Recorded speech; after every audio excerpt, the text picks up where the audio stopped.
Tuesday lunchtime in a popular local pub.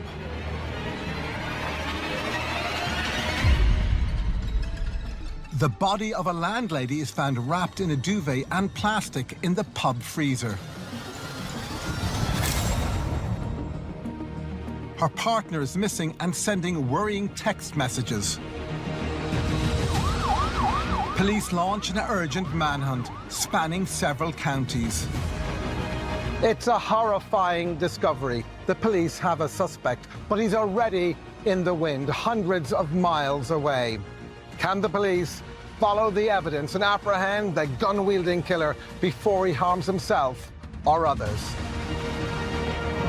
Catching a killer requires conclusive forensic evidence. From clues at the scene of the crime to minute examination in the forensics lab. From the cold reality of the pathologist's table to DNA sampling, digital analysis. Each piece of killer evidence brings the murderer closer to justice.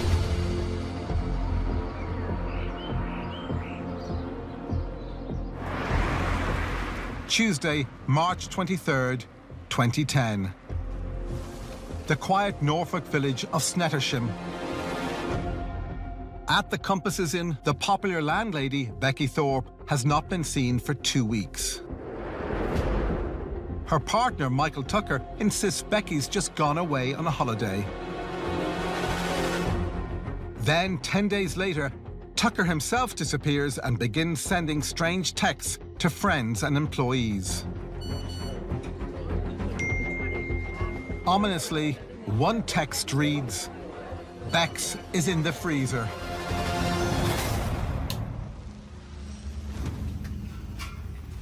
Worried bar staff ask an off-duty police officer to check the freezer, where they make a horrifying discovery. A frozen body wrapped in a duvet and plastic. It was late afternoon and I got a call from the control room to say that a body had been discovered at the pub in Snettersham. DCI Fry instructs officers to locate the landlord who sent the texts about the body, Michael Tucker. But he's nowhere to be found. At the Compasses Inn, the crime scene manager has sealed off the shed where the freezer is located. The body is the first piece of evidence at the crime scene. And it's vital that it's preserved. I went with the crime scene manager to look around. He showed me the chest freezer where the body was found, and she had been wrapped in a duvet, and then there was a sort of plastic cover that a new mattress had come in that she'd been put inside, and she'd been placed in that in the freezer. On looking in the freezer, you could sort of make out part of a foot. Becky has not been seen for 2 weeks, and no one knows where she is. Police won't know who the victim is until she's formally identified, but are working on the assumption that the body in the freezer is Becky. The frozen body presents investigators with an unusual set of challenges. Because Becky had been placed in a freezer, it was really difficult to identify a cause of death. Because of preserving possible evidence on the duvet and the plastic surrounding her, we didn't take that apart at the scene. Becky's body in its wrapping is carefully moved from the freezer to the mortuary. Once the victim's safely in the mortuary, clearly that's a much easier environment to control and to work out what needs to be done in what order. The forensic investigators will want the items that the body is wrapped in. If they've already been frozen as they thaw out, they're going to be quite wet. So you just need to be able to control that thawing process. As the item becomes removable, then you want to keep it somewhere sort of fairly flat. You can't hang it up because then as the water starts to drip from it, potentially it's washing things away. In the case of Becky Thorpe, we've got plastic sheeting and also tape. Plastic, depending on what it is, can present some challenges, but it is possible to develop finger marks on it, and particularly a range of chemical treatments will develop all of the ridge detail available. It's not necessarily easy, but clearly in a case like this, the forensic investigators will do absolutely everything that they possibly can. We consulted with the forensic pathologist, and he said that we would probably need to wait 2 days before we'd be able to carry out the post-mortem due to defrosting. A body coming out of a freezer is going to be a problem because we don't know how long the body's going to take to defrost. And it has to be fully defrosted before we can start doing a post-mortem examination. You're talking 24 hours, 48 hours, and it's a case literally of checking the body every so often. Freezing the body will not destroy evidence. It will preserve evidence, but once it starts to defrost, you've got a very finite timeline because the body, then the tissues will start to deteriorate very, very rapidly thereafter. Officers at the scene examined the shed and the freezer where the body was found. The forensic investigators will want to examine the freezer, particularly you're interested in who's put the deceased into it. So I am imagining that if you needed to lift up the lid, then there are potentially finger marks there. But in any commercial environment, there are lots of people who are using an item, and I can't imagine that it's thoroughly scrubbed in order to remove everybody else's finger marks before the finger marks of the person you want to look for are on there. So you need some careful interpretation of what you find were you to develop finger marks on the outside. Investigators don't find anything to indicate that Becky was killed in the shed. There have been steps taken to try and change and obfuscate the investigation. The body has been removed, it's been wrapped in a sheet and then placed in a freezer. Officers scour the pub looking for where the initial assault could have taken place. We have a forensic strategy that we developed with the crime scene manager. There could have been a scenario where there had been an argument and she had moved from one room to another, and there could have been multiple scenes within the building. So it was really trying to identify the key areas to look at and where things had happened. The crime scene was hugely complex. The pub, you had the public area where DNA from thousands of people was present, and you'd have had the living quarters of the couple upstairs. You had to identify exactly where the victim was killed. You had to try and make some kind of conjecture, hypothesis about who moved the body, were there any co-conspirators, and then, of course, how and why the body was deposited where it was found. Investigators focus on Becky and Michael's apartment above the pub. We looked at the bathroom, and though it had been cleaned, there was some sort of residue indicating that something had happened in the bathroom. The whole bathroom was cordoned off, and only the scenes of crime were allowed to go inside and start trying to unravel what had happened inside. In the context of bloodstains, they're actually very difficult to clean up without leaving a trace. If someone has sustained catastrophic injuries and there's bloodstaining in a space and an environment, it will go into the nooks and crannies of a space that are very difficult to clean. It's very probable that there will be traces of blood remaining in that space, even though they might not be readily visible to the naked eye. We don't just have, you know, our eyes and torches to find blood. We have a raft of chemicals that are available to enhance blood staining that isn't visible to the naked eye. An example of that is luminol. The crime scene manager was able to do some initial testing and identified that there was indication of blood in the bathroom and in the bath itself. It was established that from the traces of blood that were found, which were indicative of a clean-up having taken place in the bathroom, that this was very probably the site of the assault. The blood spatter residue is their second piece of important evidence. Police turned their attention to finding Becky's partner, Michael Tucker.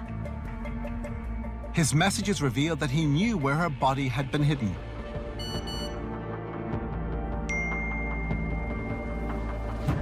The texts are a key piece of evidence in the search for Becky's killer. Michael Tucker was clearly the prime suspect right from the start because of the nature of the text that he'd sent, his behaviour around the time.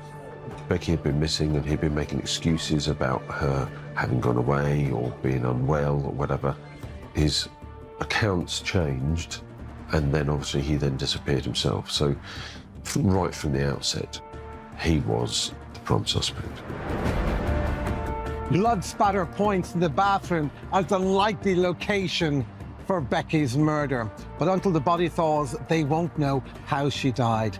Police are very keen to speak to Becky's partner, Michael Tucker, but he's gone on the run. So first, they have to find him. A country pub is declared a crime scene when a frozen body is discovered. The victim is yet to be identified, but is presumed to be landlady Becky Thorpe. The police have found blood in the bathroom. They suspect Becky's partner, Michael Tucker, may have killed her there, cleaned up and run away, before sharing, via text, the location of the body. Norfolk police have no idea how Becky was killed or where Tucker has gone. In the initial hours of the investigation, with the body still frozen, the police race to track down lead suspect Michael Tucker. Meanwhile, forensic officers trawl through the pub, hunting down evidence that might reveal what happened to Becky. Upstairs in the pub, there were several rooms. One was clearly being used by Becky and Tucker as their bedroom. There were a couple of other rooms that were being prepared to be used as a sort of bed and breakfast. In a guest room, forensic officers make a startling discovery.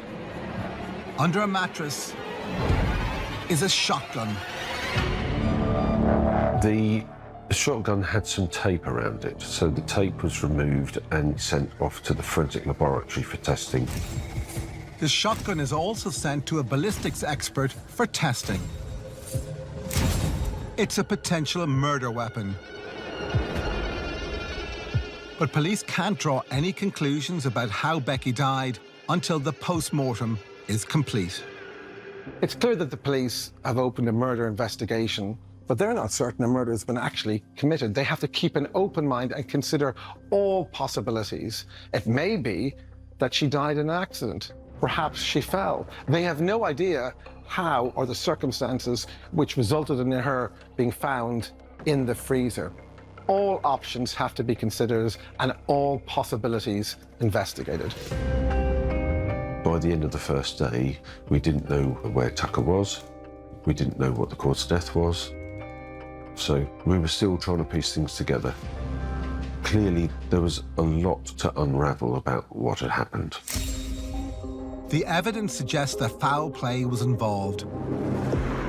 So detectives chased down multiple lines of inquiry. So they're trying to locate and arrest Tucker. Carrying on with the forensic examination of the scene, interviewing the employees from the pub. Investigators talked to bar staff, friends and locals to build a picture of Becky and Tucker's life. We established that Michael Tucker had run a pub with his wife, and then a relationship had started between Mr. Tucker and Becky. And Becky and Mr. Tucker moved to the pub in Snettisham to start running that together. I think Becky did most of the cooking and running the pub as well, because quite often Tucker would be off in other pubs drinking elsewhere in the village. Becky was living and working in a small community, and this is one of the key elements in a proper investigation, trying to discover how this person lived their lives so they can build a better picture of the murderer. But the time-sensitive quality to all of this, what made it particularly difficult for the police, was that her partner, Michael Tucker, is the prime suspect, but he's disappeared. And every minute and hour counted. Police learned that Tucker's drinking and behaviour was spiralling prior to Becky's disappearance. Having taken over the Compasses, it appears that Tucker's drinking got out of control. The relationship between the two of them became quite strained, with his drinking and with possessiveness that he seemed to show towards her. There was a suggestion by someone who used the pub that Becky may have had a relationship with that person's husband. It was never established whether that was just rumour or whether it had actually taken place. Despite there being absolutely no evidence of Becky having an affair, Tucker grows increasingly jealous. And all the while, he's carrying on a string of affairs himself.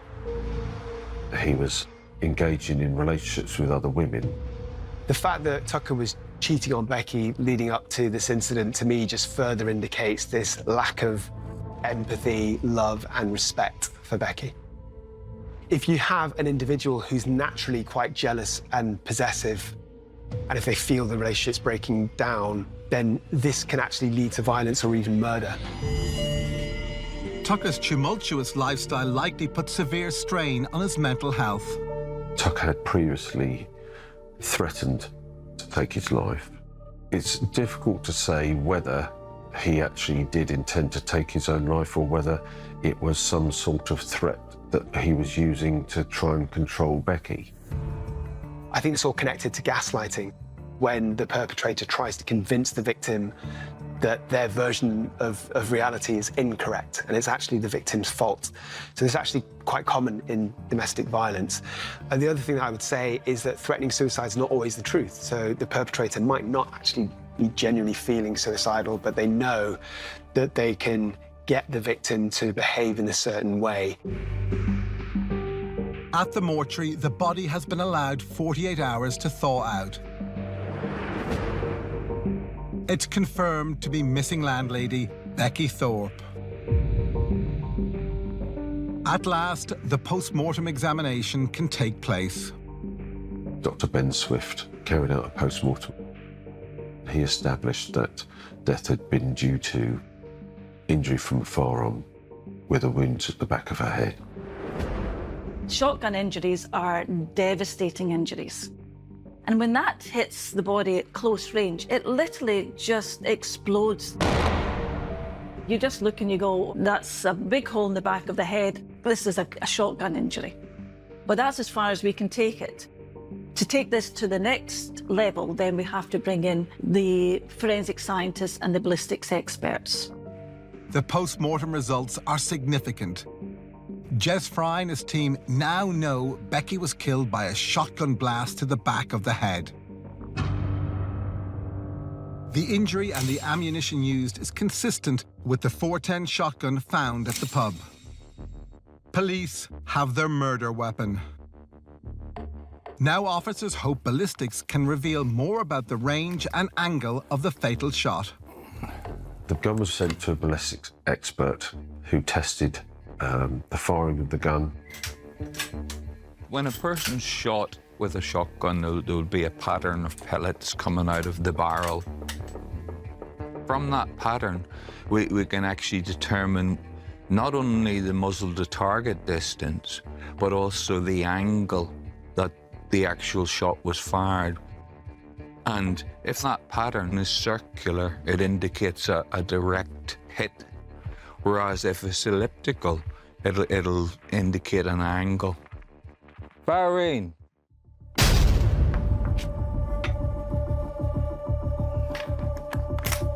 Clear. Ballistic tests indicate that Becky was reclining when she was shot and that the gun was fired from close range.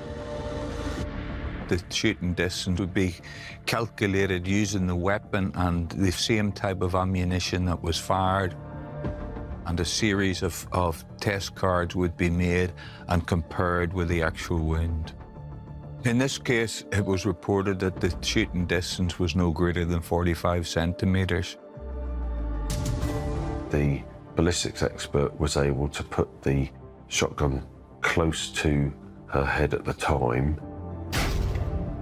Having established that the death was due to a firearm, it's integral to the investigation to prove who has shot the firearm.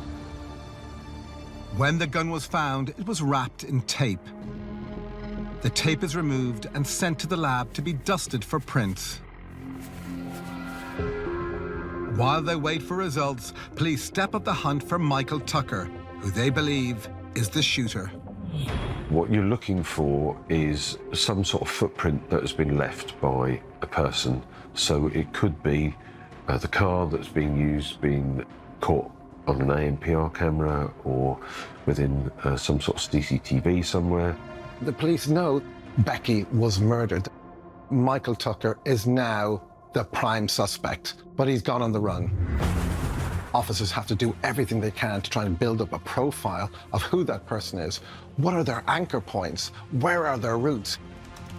And by building a picture and also tracking down a constellation of other digital opportunities, phones, computers, bank cards, they will be able to kind of perhaps even predict where he might turn up. And these are the tools these officers used in this dramatic manhunt.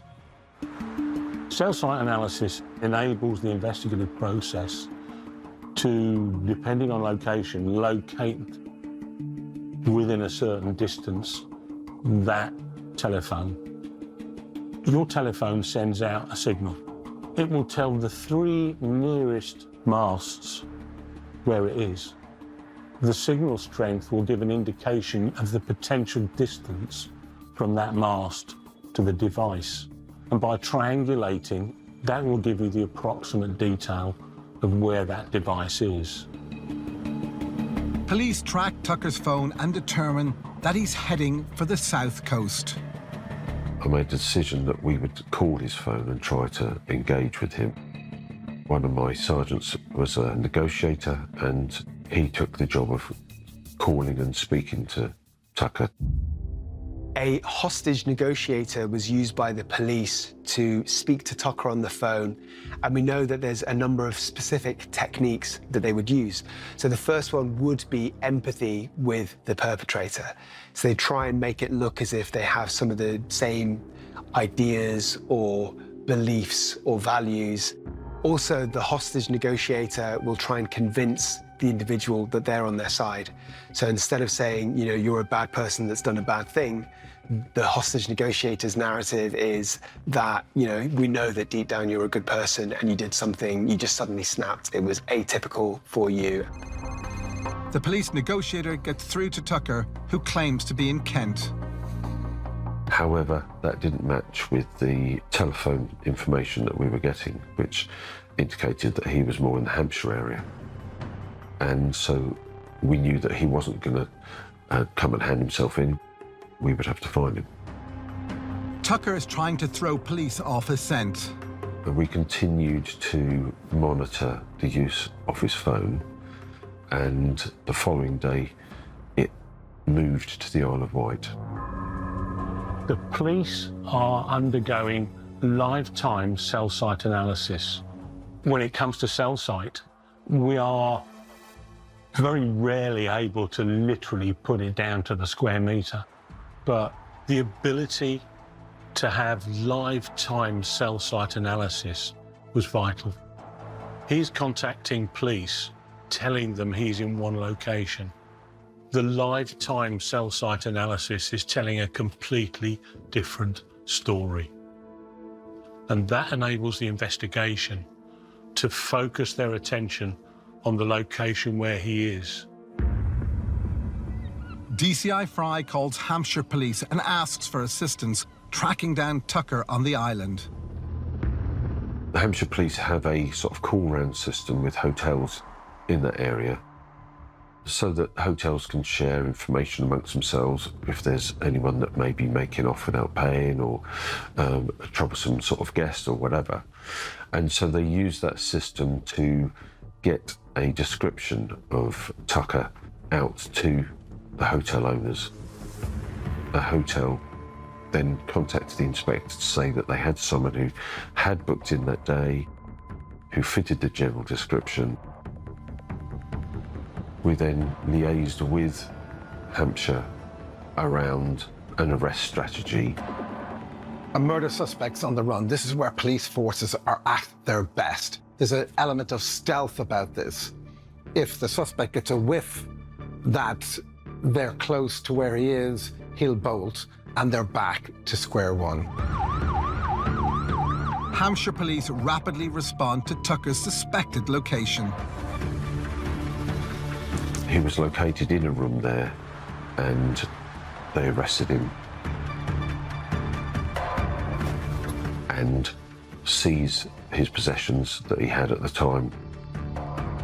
The manhunt, spanning 3 counties and crossing the Solent, is finally over. Now the hard work begins as the police continue to build their case and try and get the whole truth from Michael Tucker.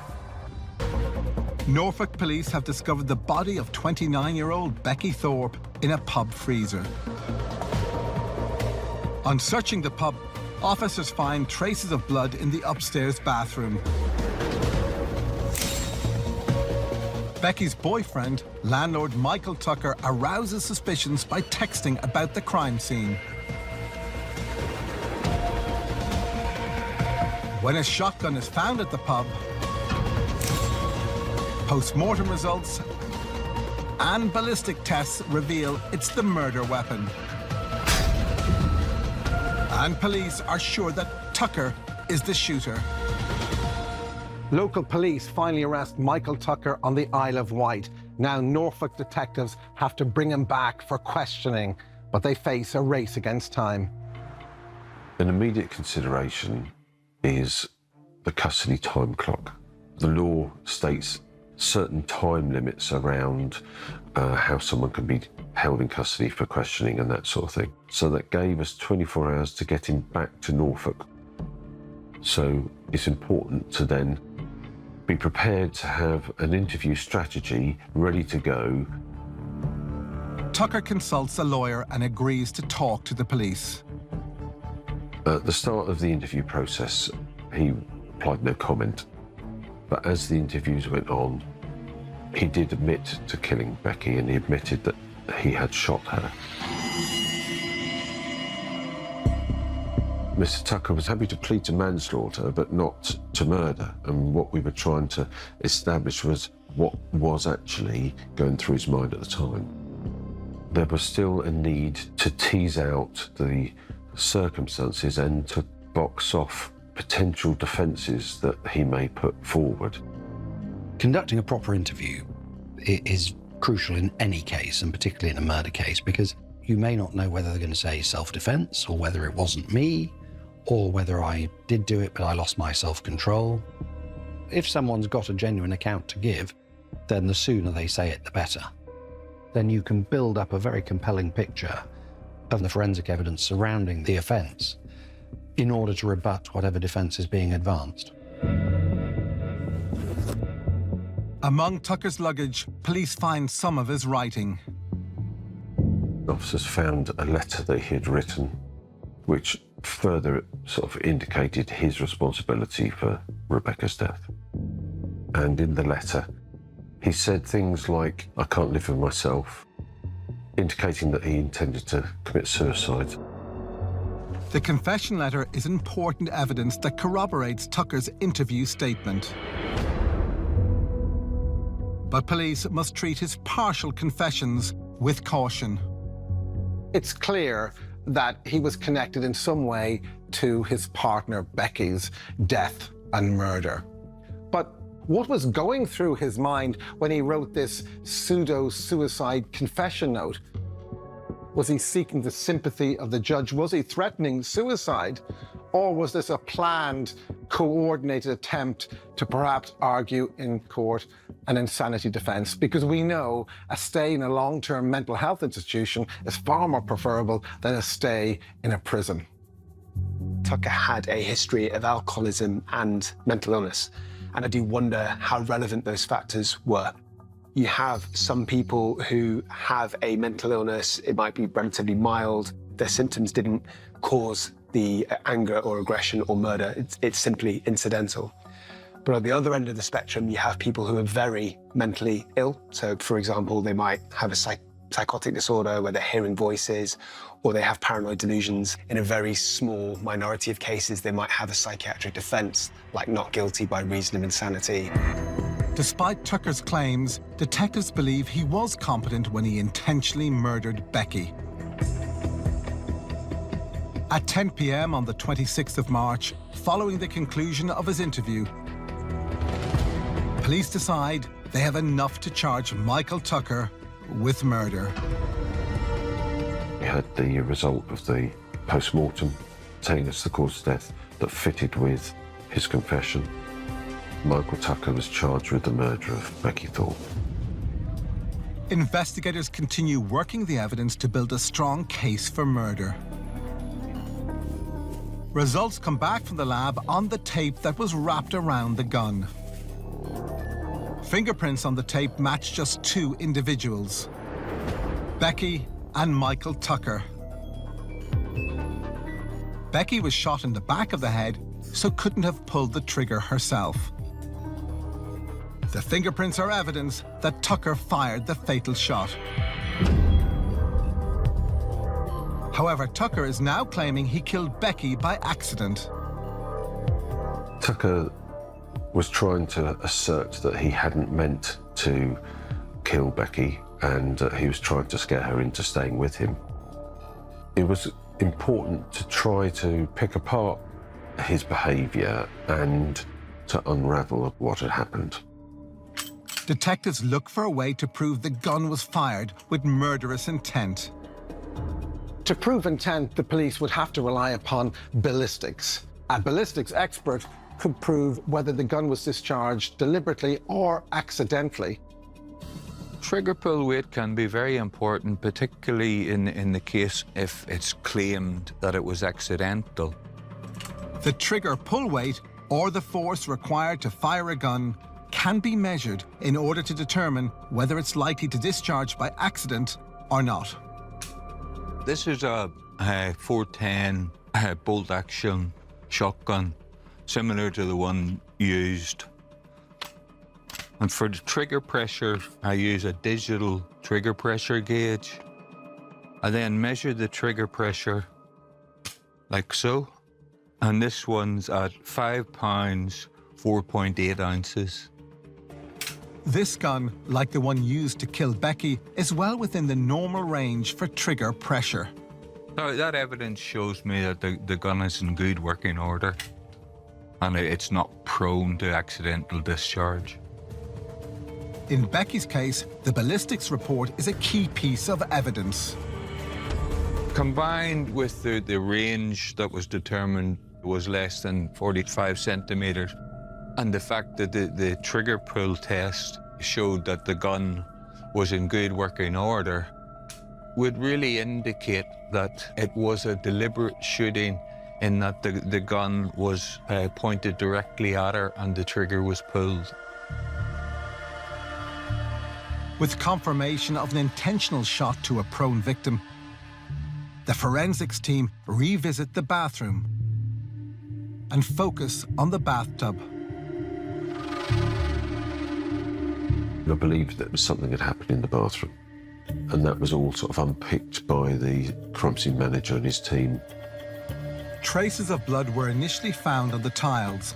Now more blood is detected inside the bath.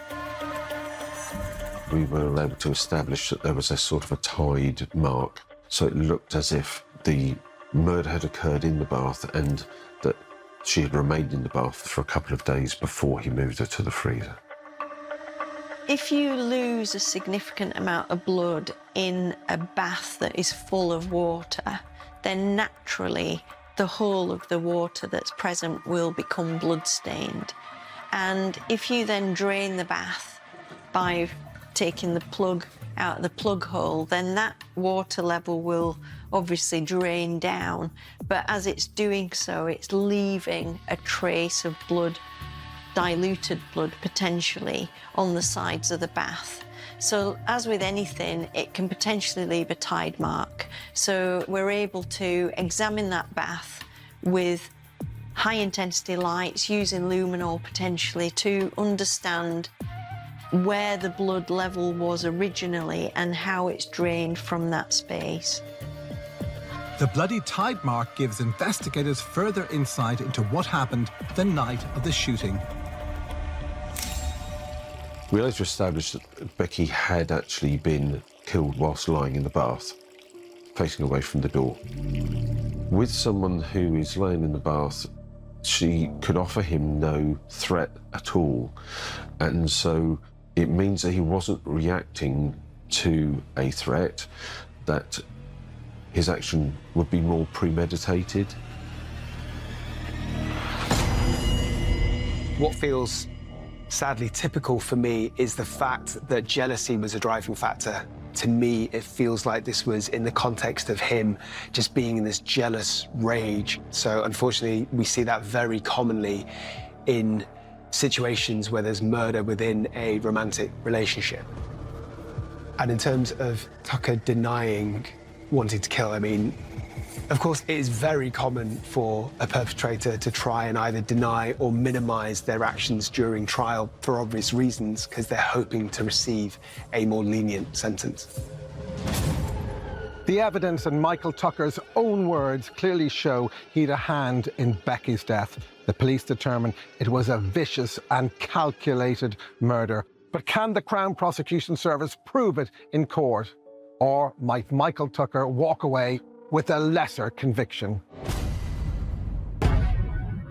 Police investigating the shooting and ruthless disposal of Becky Thorpe in a freezer have gathered evidence, including blood residue, text messages, a shotgun, post-mortem results, and a partial confession. They've also discovered fingerprints, ballistics,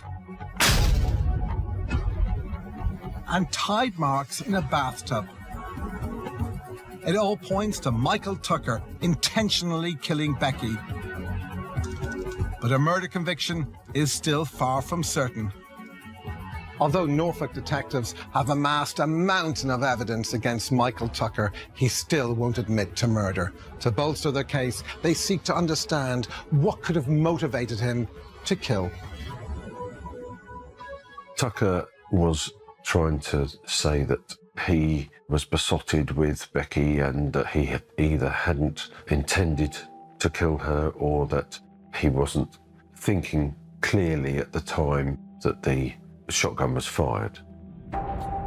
So it was difficult to determine what the motive for the murder was. If the police investigators suspect that a perpetrator has a severe mental illness and this might have driven their behaviours and potentially even reduced their culpability, then they need to be assessed by a forensic psychiatrist such as myself. So I carry out these kind of assessments to give evidence during criminal trials. And what I'm looking at is whether somebody is genuinely mentally ill, and if so, what specific symptoms they had at the time of the offence, and whether they understood their actions and whether they were in control of their behaviours at the time. Tucker was not diagnosed with any serious mental illness at the time of the killing. Police and the prosecution believe Tucker was sane and murdered Becky in cold blood. Now they need to prove it in court. I don't think there was ever a consideration of not being able to prove that Tucker was responsible for Becky's death. It was whether a plea of manslaughter would be accepted by the jury or whether he was responsible for her murder. In December 2010, Michael Tucker enters a not guilty plea on the grounds of provocation. On May 16, 2011, the case goes to trial at Norwich Crown Court. Murder requires an intention either to kill or to cause really serious harm. And if there isn't the evidence of that intention, then it's not murder, it's manslaughter. There are, of course, other aspects which are unique to murder. One is provocation, what's now called loss of control. So if somebody loses their self-control and carries out the killing as a result of that, that reduces murder to manslaughter. If the jury agree with the defence that either Becky provoked Tucker or he suffered a temporary loss of control, he could avoid a murder conviction and receive a lighter sentence. Tucker was trying to assert that he was devastated by the fact that Becky was threatening to leave, and he was trying to scare her. But his own behaviour in having other relationships with other women at the same time, it sort of undermined his suggestion that he was totally reliant on Becky. And the ballistics report is a crucial piece of evidence for the prosecution in refuting Tucker's defence. The stakes were incredibly high. To prove murder, they had to prove intent. And of course, key to this was his use of the gun. And they would rely upon ballistics. A ballistics expert had to show and demonstrate that Michael Tucker placed the gun very close to the back of Becky's head and then pulled the trigger. That would be key to securing a conviction. The question is it murder or is it manslaughter? So if the jury aren't sure, for example, that the intention was to kill or cause grievous bodily harm, they'd convict of manslaughter on the basis of lack of intent. On the 23rd of May, 11 days into the trial, the jury retired to consider all the evidence. After just 45 minutes of deliberations, the jury returned their unanimous verdict. Michael Tucker is found guilty of murdering Rebecca Thorpe and dumping her body in a freezer. I was there when the jury came back, and I was really quite relieved that they had seen through Tucker and he was found guilty of murder, as he should have been. The key evidence really was the ballistics evidence, because it showed how closely the gun was held to her at the time it was fired, and that it needed a significant pressure on the trigger, so it couldn't have been accidental and is more a deliberate act. Michael Tucker is sentenced to life in prison. The sentence for murder is always life, and then the judge gives a minimum term that someone should serve before being considered for release. Tucker had been given 26 years. Sentencing him, the judge said, "You have been convicted of murdering Rebecca Thorpe.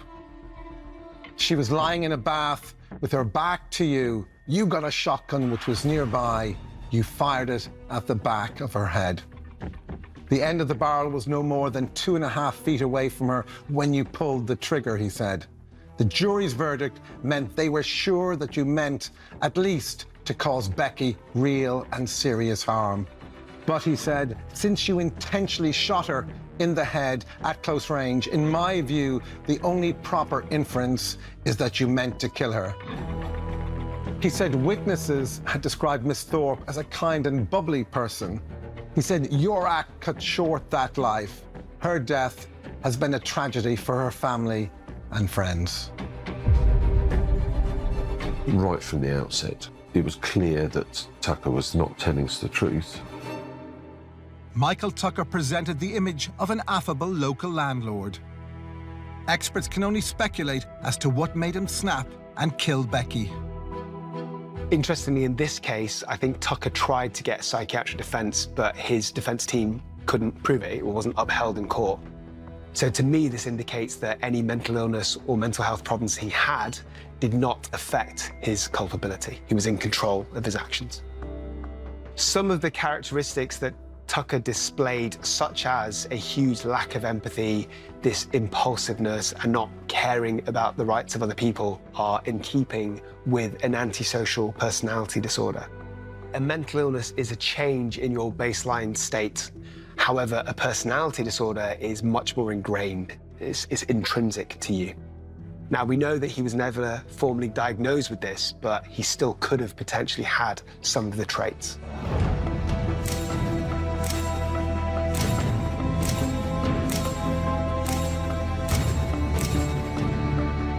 Michael Tucker swung wildly between covering his tracks and confessing his crimes. But a meticulous examination of the complex crime scene and the digital evidence left him with nowhere to turn, and he was put behind bars for life.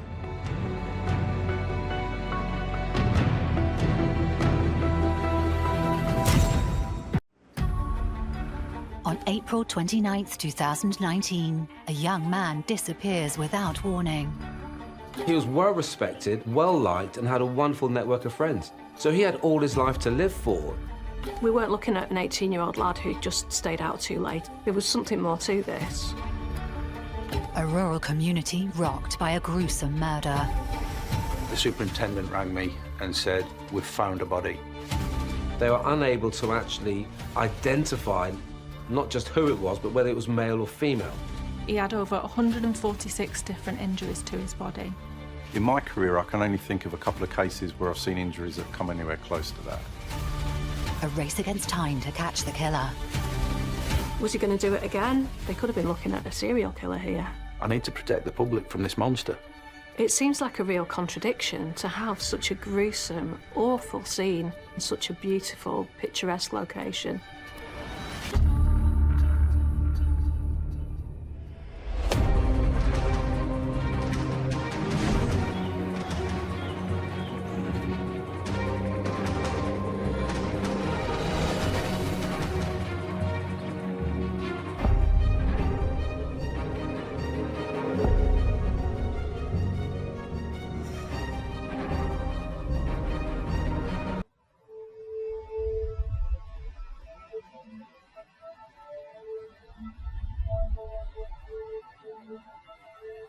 Parbold, it's quite an affluent little village just outside Skelmersdale. Really quiet, nice people, very rural. It is a lovely area. Population of about 2,500 in a wonderful village setting with its pubs, its shops and its church. There's a little railway station. It's very quaint. It's what you think of when you think of a village in the northwest of England.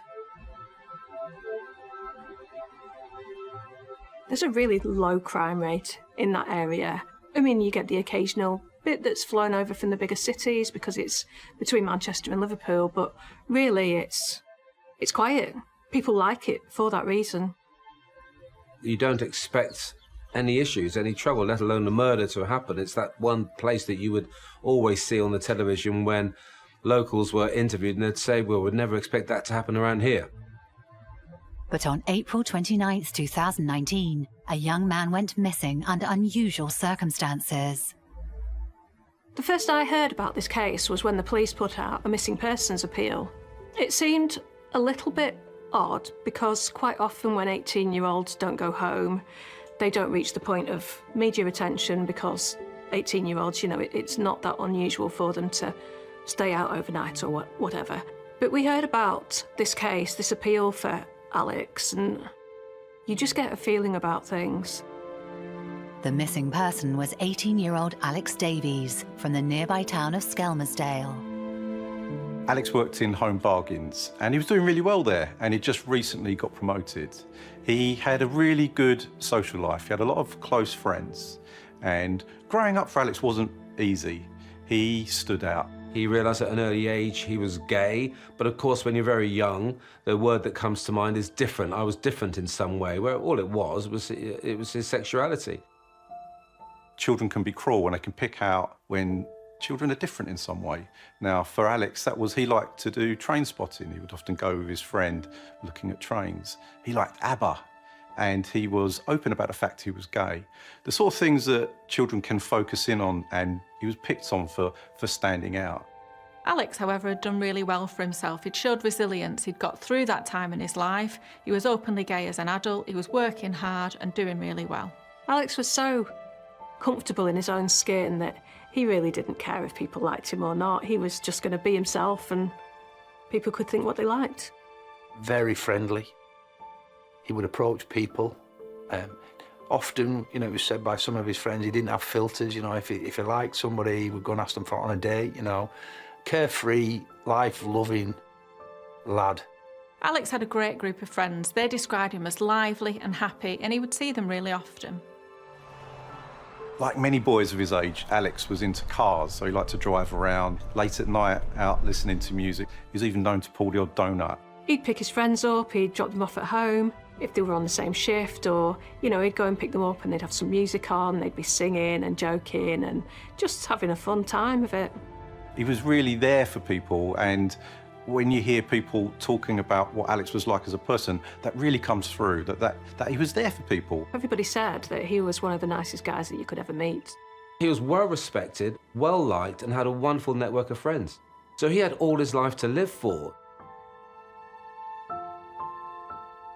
The last time that Alex met up with his group of friends was on the Friday night. They had drinks, they did what they would usually do, but sadly they didn't know that when they said bye to him that night, for many of them, that would be the final time.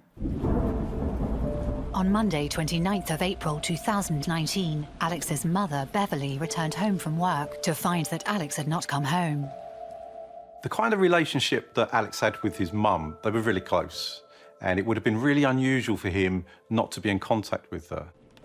When she came home that night, 9 o'clock, and she hadn't heard from him all day, she started to worry. She had those mother instincts that it's not quite right because this is out of the normal. I would have heard from him by now. There were no secrets, so she would know where he'd be. A lot of relationships like that, you can set your watch. You know what's going to happen, where people are going to be. So she was very surprised that he wasn't there and he didn't turn up at home when she was at home. And when you know somebody, whatever age they are, you know that's out of character. So straight away, his mother was concerned, worried, and a bit bamboozled about what has happened to Alex. Beverly grew even more concerned as it drew closer to midnight on Monday and there was still no sign of Alex. Alex's mum was starting to get really worried now, and as you would expect, she started to phone around his friends. Obviously hoping that there was a really simple explanation that perhaps he got caught up in things, his phone had no battery. But as she was ringing through, it soon became clear that none of his friends had seen him since the Friday. Then one particular friend, Leon, when he said he hadn't heard from Alex, that really started to worry her because that was unusual. Leon had seen him on the Sunday at work, but he'd not seen him at all since then, and for both of them not to have seen him, something was really wrong. The following morning, when Alex still wasn't home, she was more worried than ever, and that was when she decided to phone the police. Unfortunately, perhaps as might be expected, it wasn't treated as high risk. Alex was an adult. It was suggested that give it some time, see what happens. Then it was a case of, well, he'll come back. He may have just been staying at a friend's house. So police don't sort of take it lightly, but they don't take it seriously in a sense. So therefore, as a parent, you feel that you've been let down, that no report's been taken, they're not going to do anything. I think it's a mother's instinct. You know your children, you know your patterns, you know what to expect. And when something's not right, it's just a feeling and it's not something you can describe. It's powerful. Alex's friends and family did not want to waste any time, so they began their own appeals for help. His friends took to social media to try and raise awareness that Alex is missing, asking for information that anybody had of him. Had they seen him? Do they know where he is? And that included Home Bargains, where he worked. They used their own Facebook page to put out an appeal for information as to where Alex might be. Alex had previously been confronted by a group on his way to work, so one of his friends was worried that perhaps he'd been picked on, perhaps he'd been attacked. They must have been thinking the worst. Beverly downloaded the CCTV footage from her front door camera and made an interesting discovery in the recordings from Monday 29th April. Alex got a taxi from outside their house, and on the CCTV she could make out the registration number. that she could trace back to the cab firm. So the next thing you'd automatically do as anybody, let alone a parent, is to ring that firm and say, look, I'm worried about my son. Can you please tell me where that taxi actually took my son? It turns out that he was dropped off at the station in Parbold, which is about 10 miles away from where he lives. There were no indications that Alex was alive, moving around, doing everyday things. And this would have started to raise the concerns of the police and raise the risk against him. Police began their search for Alex by scouring CCTV footage in Parbold, where he had taken the taxi to on the day he went missing. There was CCTV in and around Parbold train station, which showed Alex turning up in the taxi, getting out, carrying a rucksack, and he went into a shop and he bought a can of pop and bar of chocolate.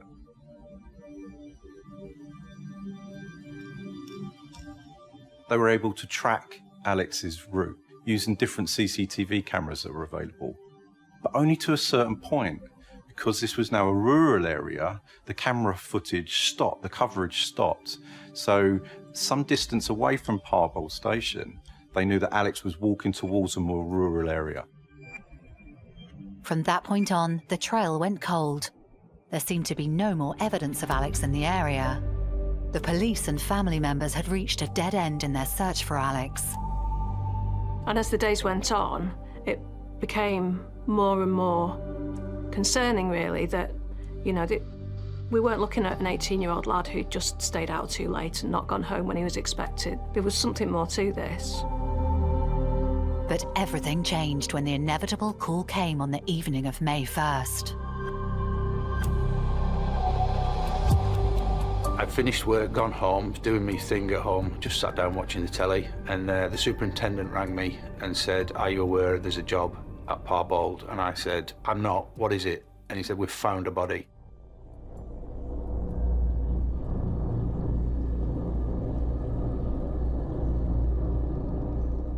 It's hard to understand that such a brutal thing could happen here. The rural community of Parbold was about to be shocked by what had happened in their peaceful village.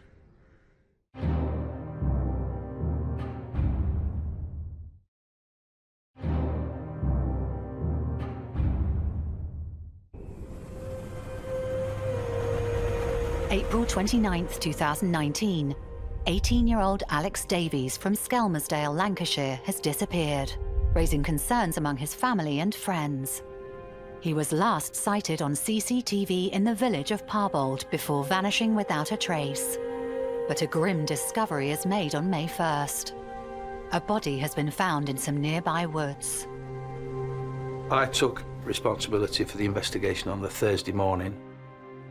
Alex was found on the Wednesday evening. He was found by a gamekeeper who'd gone to check the traps. He spotted an arm underneath a pile of conifers.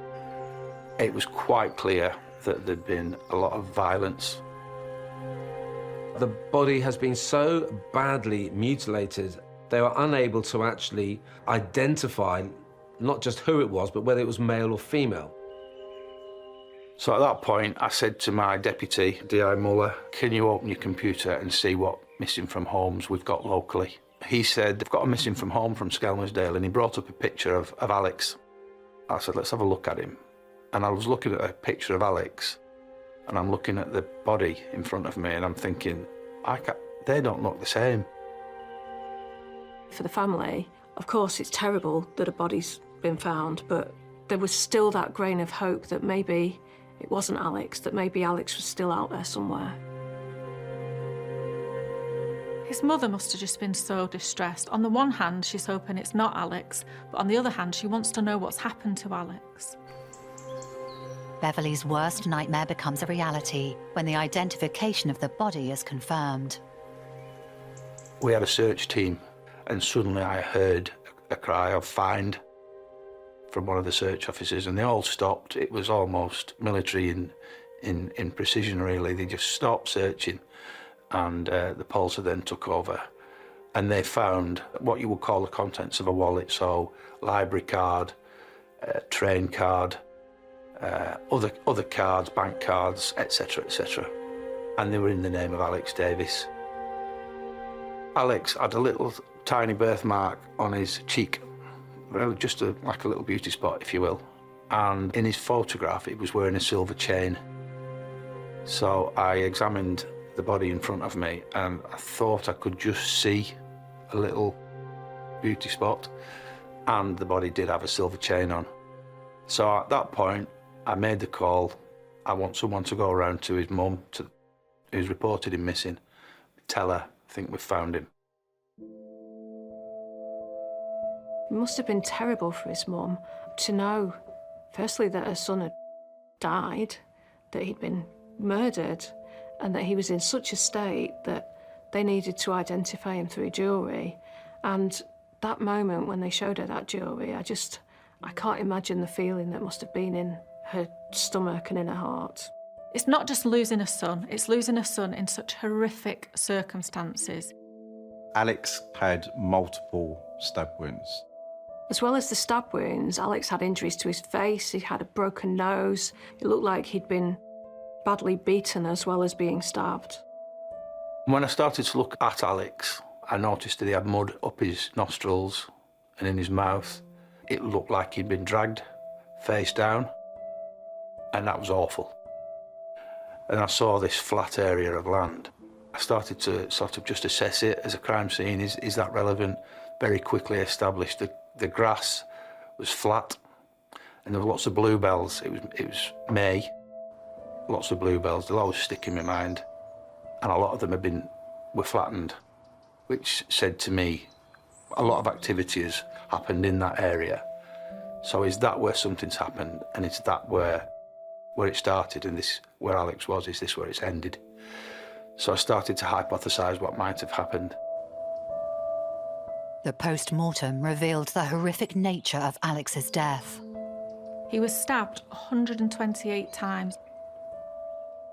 He had over 146 different injuries to his body. We know that Alex was still alive when the stab wounds were being inflicted on him because the post-mortem found his cause of death to be asphyxiation, so he'd felt those injuries. In my career, I can only think of a couple of cases where I've seen injuries that have come anywhere close to that. This is indicating a horrific, sustained, violent attack on him. And it appeared as if the body had been dragged down a slope, placed next to a tree and had foliage put over it in an almost crude attempt to hide the body. It's hard to fathom the level of force and also the level of rage that must have been involved in an attack like that. What was going through this killer's mind to be so angry and to be so vicious and so violent? That kind of crime scene with over 100 stab wounds suggests to me a perpetrator who was acting on emotion, loss of emotional control. That's not to say they didn't have control over their decision-making and their actions, but it's someone who couldn't cope with their emotions. Somebody kept going until they were either no longer feeling those emotions in the moment or they simply tired themselves out. We had what we call a welfare van. It had equipment so we could make a cup of tea or a coffee. So the CSI said, we're going to go to the welfare van. So they all went off to do their thing, and then I looked at Alex and I thought, I can't leave this young man. His mum wouldn't want me to leave him like this, all on his own.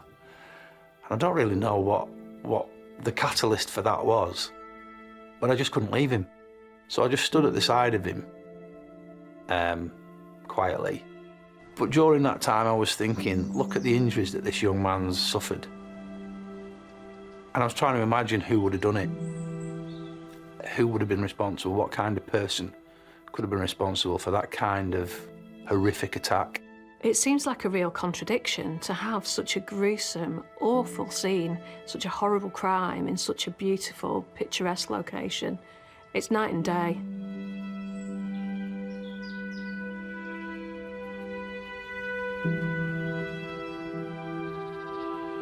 When Alex's body was found, there was an outpouring of love for him, actually. There was a lot of tributes laid at the scene. You know, it was clear that he was a really loved guy. He had a lot of friends and a lot of people who were absolutely devastated that this kind, friendly young man had been killed in such an awful way. The media were quite keen to understand what was happening, But equally for me as an SIO, I wanted to offer as much reassurance to the public of Parbold and the wider communities that we were doing everything that we could to sort of understand what had happened and catch the person responsible for killing Alex. If I'm honest, I wanted to get him in the cells as quickly as, so he couldn't do anything else to anybody, any other people. I had this thing about, I need to protect the public from this monster. Now the hunt is on for Alex's killer.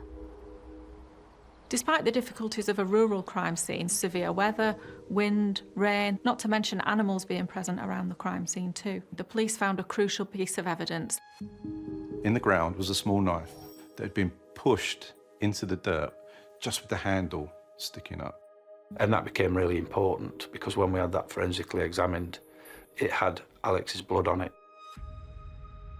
And then we showed the pathologist the knife and she could then compare that to the injuries and it all fell into place. So it was a really, really good find. There's a saying in murder investigation, to understand how a person died, you have to understand how they lived. And that's because in general, there's some link between someone or something in the victim's life that would indicate why harm has come to them. And that's because most times there's a link between a killer and a victim. So you need to start to build up a picture of the victim's life. And that could be by talking to friends, looking at their social media posts. And importantly now is looking at people's phones. We can build up such a huge picture of someone's life now from their phones. So this is a task that the police were now having to do for Alex, to build up a picture of those hours and days leading up to his murder as to who he was in contact with. The police began to look into Alex's call logs. Had he contacted anybody that was out of the ordinary? And they did see something different. They saw a number that had contacted him on the day of his murder that had never contacted him before. Police managed to find out that the number that had called Alex had also called a landline. So they called the landline and asked the people there whose phone it was. And this led them straight to Brian Heelis. Investigators waste no time and go to the home address of Brian Heelis. I've got someone who's just brutalised an 18-year-old boy and was still at large. And my sense of duty to protect the public was immense. But the person they discovered is not who they expected. And he was just a young fella, absolutely unremarkable in every way, shape and form. Physically, he had no presence. You know, you could almost describe him as grey. You would never notice him in a quiet street, never mind a busy one. There's just nothing about him. Police need to establish any previous criminal history. Most people who commit murder have some kind of history with the police. Now, it might not necessarily be violent crime, but they'll be known in some way. He had no criminal history. He wasn't known to the police, so he hadn't been arrested before, hadn't come to notice in any way. So if it was Brian Heelis that had murdered Alex in this brutal way, this is going to be really quite unusual. The police then understandably searched Heelis's house. Importantly, they found crucial evidence there. In the CCTV footage of Alex, as he was walking away from that train station, he had a rucksack. And the contents of that rucksack were now found in Heelis's home. Investigators now need to uncover the sequence of events that led to Alex's death.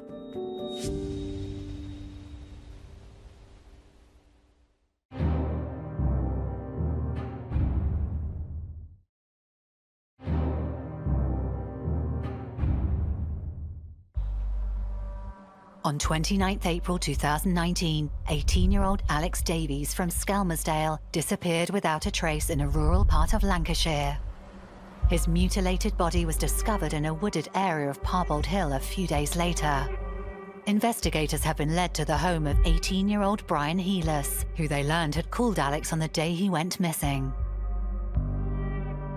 When the police were searching Heelis's home, they'll be looking for any clues, any evidence that can link him to either the crime scene or to Alex himself. And that's what they found in his home. They found earphones, mobile phone, and wallet belonging to Alex. When they found Alex's headphones at Heelis's house, they'd also got the serial number of that exact pair of headphones because Alex had kept a box for them. So they were able to match the serial number on the box to the actual pair of headphones that they found at Heelis's house. You couldn't say that he had a pair that were the same. These were the exact headphones. We looked at the telephone and we established that that was his granddad's. His granddad had passed. So Alex had said to his uncle, "Can I have granddad's phone that I can keep as a spare in case my battery dies?" So all of a sudden, Brian Heelis has got Alex's spare phone, Alex's headphones, and Alex's wallet. Not only had he got his wallet, he'd taken everything out of Alex's and thrown it at the scene, and he'd put his own ID cards and his own money in it. He was actually using it. We found the knife block with a missing knife. We found a bike, and we found clothing, which was all seized. So the evidence is fairly overwhelming. So if there was any doubt as to whether or not Heelis was the person that they were looking for, that doubt had gone now. There was no doubt whatsoever in the officer's mind, we have our man. And now we start the process of gathering evidence from him. So we did the custody procedures, we did the hand swabs, all that kind of thing, and then the interview was going to be key. Brian Heelis was taken into custody and he was asked a lot of questions about Alex's disappearance and about the murder. He's been given the same old advice from a solicitor who turns up to represent him. Don't say anything, make the police prove it. First question gets asked, and he's been advised to say no comment. What does he say? No. Are you responsible for the murder of Alex Davies? No. That tells me he wanted to talk. Just step in. Do you recall the advice I gave you in an interview? Yes. We'll start again. Are you responsible for the murder of Alex Davies? No comment. That's Alex. Have a look at that picture. Do you know Alex? No comment. Have you ever seen that person before? No comment. How do you know him? No comment. With no cooperation from Heelis, investigators need to work hard to build a case against him.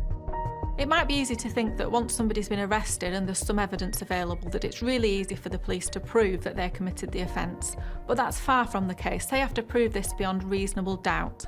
So in the background, there will have been loads of work going on to hone out what the actual evidence was, to make things clear and to see if there was anything else they needed to support a prosecution. So then they start to look at CCTV in and around the areas Alex had been, and importantly, the route between Heelis's home and the crime scene. And what this showed is that he, in actual fact, on the day that Alex went missing, had cycled from Chorley to Parbold. And that footage showed him going there and coming back. The first time that they see Brian Heelis in the area, he's not got anything with him, he's just riding a bike. Later on that day, they see him again riding the bike, but this time he's got a backpack on. And that rucksack matched the one seen being carried by Alex on the CCTV they had of him. So again, it's more evidence linking Heelis not only to Alex, but linking him to his murder. But how had these two young men encountered each other? And how had Alex ended up murdered on Parbold Hill? An important element in any murder investigation is the building up of a timeline by laying out known facts and when they happened. And that's what they did in this case. And it started to build a picture that indicated what had happened in the lead up to Alex's murder. What they were able to identify is that Heelis and Alex had been communicating on a dating app. And those communications have moved from the dating app to WhatsApp. And they started to talk to each other. The majority of this was literally the build up to the day that we know that Alex was murdered. So you've got that initial of how are you, do you fancy meeting up, what should we do, etc. Then a few interests. We know that Alex actually was very, very much into his ABBA music, and of course even the Bee Gees. He actually says in one of the messages, do you know who the Bee Gees are? Brian Heelis has no idea what he's talking about. So you've got some normal conversations, but a lot of it is flirtatious.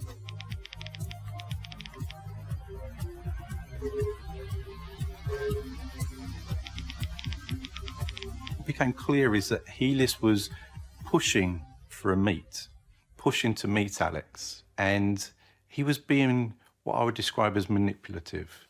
He was talking himself as, I haven't come out yet as gay, so people don't know. Meaning that when we meet, it needs to be somewhere secluded, somewhere we're not going to get seen. Now we know, looking back, why that was. But for Alex himself, he probably wanted to see the best in the person he was speaking to. It's not unusual for young people to try and keep their love lives from the parents, regardless of sexuality, but particularly in the situation that perhaps, you know, the mum and dad maybe aren't as open-minded, so it would be a believable story. Alex's character is so trusting. You know, he's got this wonderful network of friends. He works so much for charity. He believes in people. And I think that was picked up straight away. There's that question of, he just asked us, what phone have you got? And of course, he's got a Samsung 9. And of course, what does he just have? A Samsung 3. Automatically, you can think to yourself, oh, this could be robbery. He wants the better phone. To me, what that's doing is he is trying to go for the sympathy. Oh, I've only got a Samsung 3, and then because you've got this wonderful, caring individual in Alex saying, oh, I can look after you there, and I've got a Samsung 9, I can help you out, you're a bit younger than me, so I can be like the older brother, but also in the relationship, I can make sure that I can look after you. So I think you've already seen that Alex even felt that Helis was slightly vulnerable, but he wasn't. He was being duped. He was being lured into this awful trap. He said, do you think it'd be worth upgrading because mine's so slow? That was really important, that, because you think, what you're talking about, Jeff, but that's so, you know, the S with a lot of O's.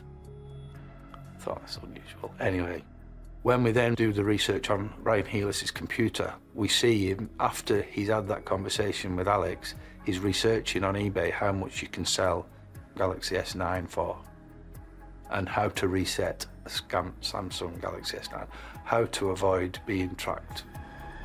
Also in the phone messages were the plans of when the two young men would meet. It was scheduled for April 29th, the day that Alex went missing.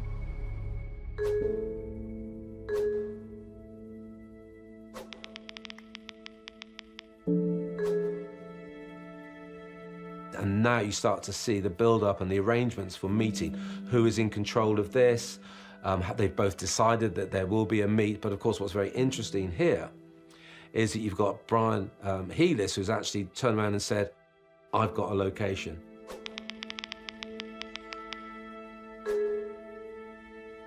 So he's now in control of the meet. He knows where it's going to be, what time it's going to be. I'm in control.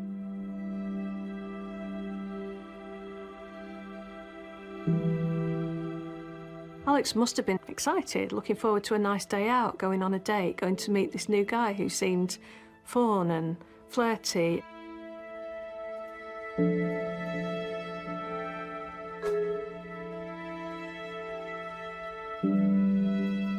It was Helis that was pushing for this meet. Then he was pushing for it in a secluded area. He took a knife with him. These were indications that this, in actual fact, wasn't a spontaneous event. This was a planned and premeditated murder.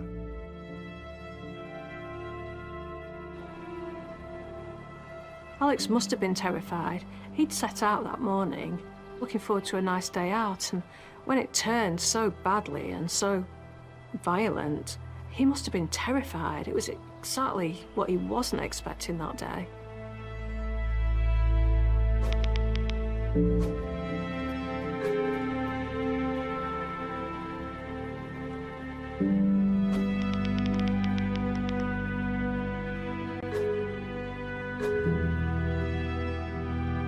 And then obviously they met in the wood. I couldn't speculate. What I do know, there was a violent episode and Brian Helis battered and then stabbed Alex to death.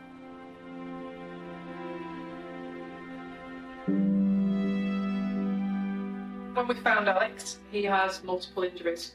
Are you responsible for causing those injuries? No comment. Are you responsible for murdering Alex Davies? No comment. Brian Helis's phone held some other disturbing information in the days after Alex had been murdered. Really worryingly, what they also find is that after Alex has been killed, Helis is back on the dating apps.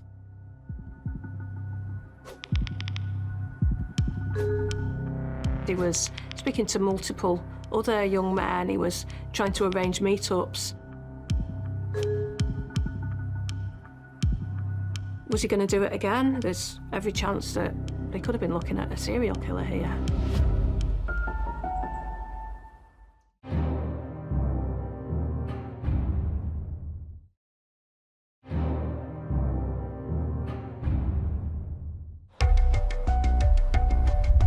On May 3rd, 2019, police arrest 18-year-old Brian Helis for the brutal murder of Alex Davies in a secluded area of Parbold Hill. Alex had been stabbed 128 times by Helis, whom he met on a dating site. Police discovered the details of how Helis lured Alex to the woods in Parbold that day, and now they have incriminating evidence on Helis's phone to suggest that he was planning to kill again. He killed Alex on the Tuesday afternoon, and then on the Wednesday and Thursday, he'd made contact with a man in Skelmersdale about a sexual encounter. Brian Helis had sort of indicated that he could stay over at this address, and the other person said, not likely, you know, we'll do what we need to do and then you're away, mate. So that didn't seem to fit what Helis wanted. But then he made contact with another guy in the Bolton area, so the other side of Chorley, and really unusual because he asked this guy what kind of phone he had. And he said, oh, I've got a Huawei P Lite. And he said, I've got a rubbish, whatever it is it worth upgrading? Because mine is so slow. And they arranged to meet, and he said, as he said with Alex, it will be the first time I've kissed anybody, so I'm a bit shy. Is there somewhere discreet we can go? And the other person had said, well, there's a wooded area near mine, we can go there. And then we arrested him on the Friday night. He was going to meet him the following day. We'll never know whether that was for the same purpose. But it's not exactly a leap, is it, to go from, I've just killed one person in this route, and now I'm trying to meet another. There's a very good chance that they've prevented him carrying out a second murder. There were other signs that Helis may not have stopped after the murder of Alex. He'd been doing searches on army spades, as it were. They're the fold-up spades, so you can carry them in a rucksack. Why would you be doing that when we know those actual items for the army are used to actually dig very quickly little troughs or little holes in the ground? So is this all this learning curve for this sociopath, psychopath, who is now actually living his dream, which is gets the anger and he wants to kill? And now he's planning the future. Well, I've got to dispose of the body a lot better. So perhaps it's actually not worked that out. If I do this, what do I do with the body? And that's hit him when it's happened. He's dragged it, tried to cover it up. It didn't work. And now already he's planning for the next one. So when we look at the circumstances of what happened after Alex's murder, can any sort of inference be drawn from the fact that Helis had taken Alex's property and still had it with him in his bedroom? Well, it's difficult, in all honesty, to 100% say one way or the other.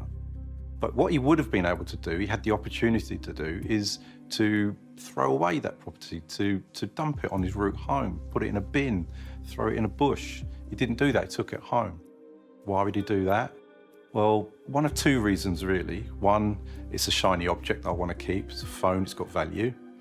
Or, and more sinister, it's some kind of trophy, a reminder of what he's done. And if we're talking about an emotional attack where someone's carried it out because of that, what these killers will often do is keep almost like a memento from their crime to remind them of the attack and almost sort of to draw out that emotion again at some later time. They couldn't rule out the fact that they might be looking at somebody with a real vengeance, and having killed one person, you could do it again.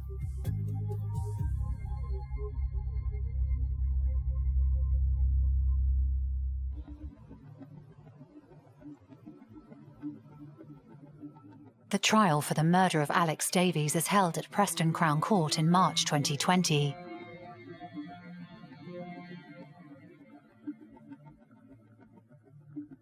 There was quite a lot of press there for the trial. It was an intriguing case. At that point, all that we knew was that Alex had disappeared.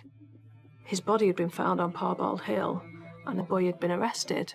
At that stage, we didn't know the background about the dating app. We didn't know the extent of Alex's injuries. So when the prosecution opened the case, it was really quite a shock to learn what had happened that day. When Brian Heelis walked into the dock, he just looked like you might see him outside the local sixth form college. He was very emotionless. His face barely moved. There was no sign of any sort of remorse or anything. He was an odd character in that regard. By the time the prosecution's finished opening the case, it seems fairly cut and dried. They had so much evidence, the headphones, the backpack, all the phone evidence, all the CCTV evidence. It was difficult to think what Heelis could possibly say to try and get out of this one. Murder investigations teams put a huge amount of effort into gathering the evidence against any killer. And you can go to court and you can feel like we've done everything. We've got all the evidence we have. I'm in absolutely no doubt that a person standing trial has committed this crime. But that does not mean that you go to court confident that the verdict's going to be one of guilty, because it has to go through a jury. And you can never take for granted the decision a jury are going to make. So as confident as you are, you can never go into a trial expecting to get a guilty verdict. Heelis's defence was diminished responsibility. There was reports from psychiatrists that backed that up, actually.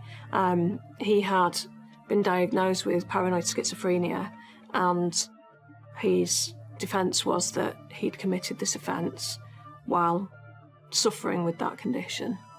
Heelis said that he thought that people were after him and that was why he was carrying a knife that day. And he said that while he was on his way to meet Alex, he thought that there was people trying to knock him off his bike in their cars. And yeah, he was painting a picture of real paranoia. What happens when a defendant looks to use a defence of diminished responsibility is that they will be seen by their own psychiatrist, appointed by their own legal team.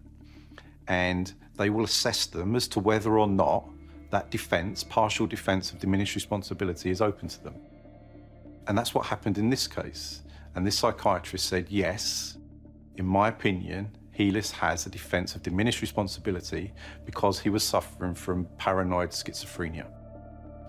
But then what would happen is the prosecution would appoint their own psychiatrist to carry out the same assessment. If they agree with the previous assessment, yes, the defence is open to them. The likelihood is that the Crown Prosecution Service will accept that. If they disagree, then they will go to trial. And it wouldn't be on the facts of whether or not the incident took place. It would be what was in the mind of the defendant, what was in the mind of Heelis at the time it was being committed. It seems that it was agreed that paranoid schizophrenia was a relevant diagnosis for Heelis, but there's still the question, did it cause the murder? Does it result in diminished responsibility?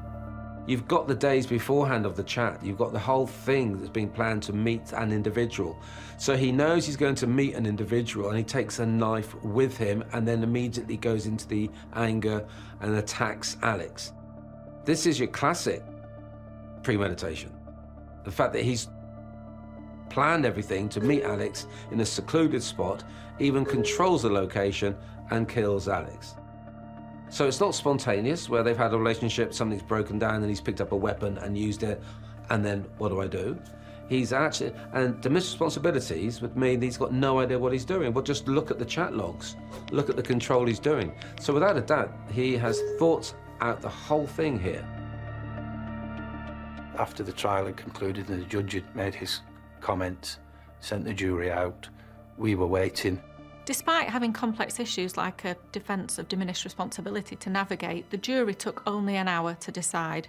They knew what the outcome was going to be, and he was found guilty of murder.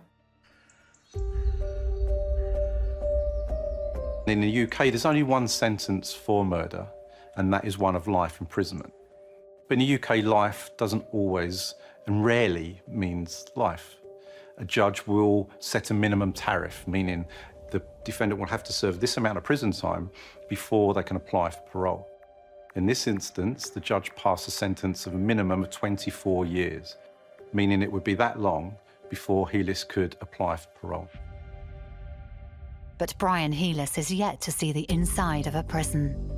Because of his mental health conditions, he has never actually gone into a prison. He's detained now at a psychiatric unit, a secure psychiatric unit on the outskirts of Preston.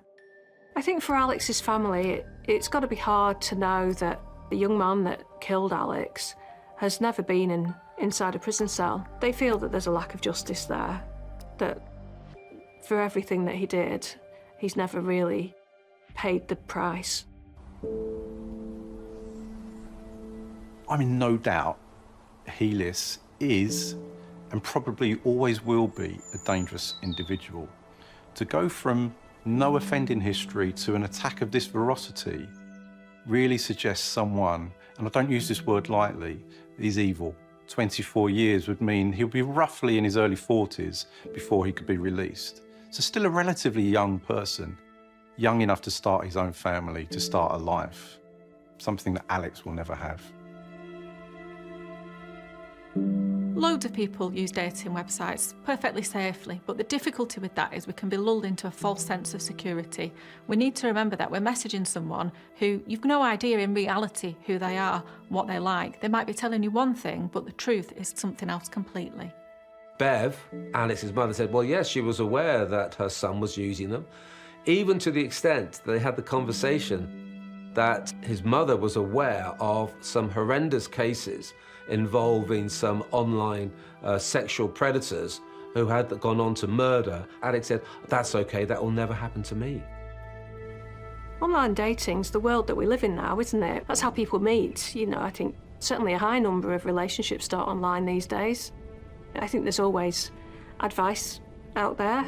If you're going to meet somebody, meet them in public, tell a friend where you're going, all of those kind of things. Because really, until you've met, you can never really be sure that somebody is who they say they are.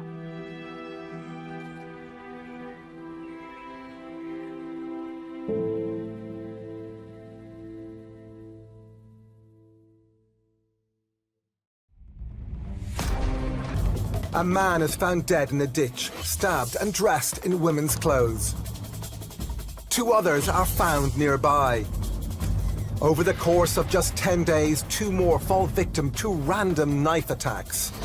To everyone's surprise, the killer is a young woman. Joanna Dennehy has spent years in and out of juvenile detention, prison and psychiatric units. She's a drug addict, alcoholic and known to be violent. Dennehy's violent behaviour escalates, culminating in a killing spree in which she murders 3 men over a 10-day period. Were there red flags in her early teens that were missed? And could these tragic murders have been prevented? 1 in 5 murders in the UK is now committed by an ex-prisoner. From serial rapists, he harboured dark thoughts about carrying out sexual offences, to convicted killers. They'd met in prison, they were out on the streets together. Free to walk amongst us. They knew he could have killed again. Free to murder innocent people. She stabbed him many times, and then she hid him in a wheelie bin.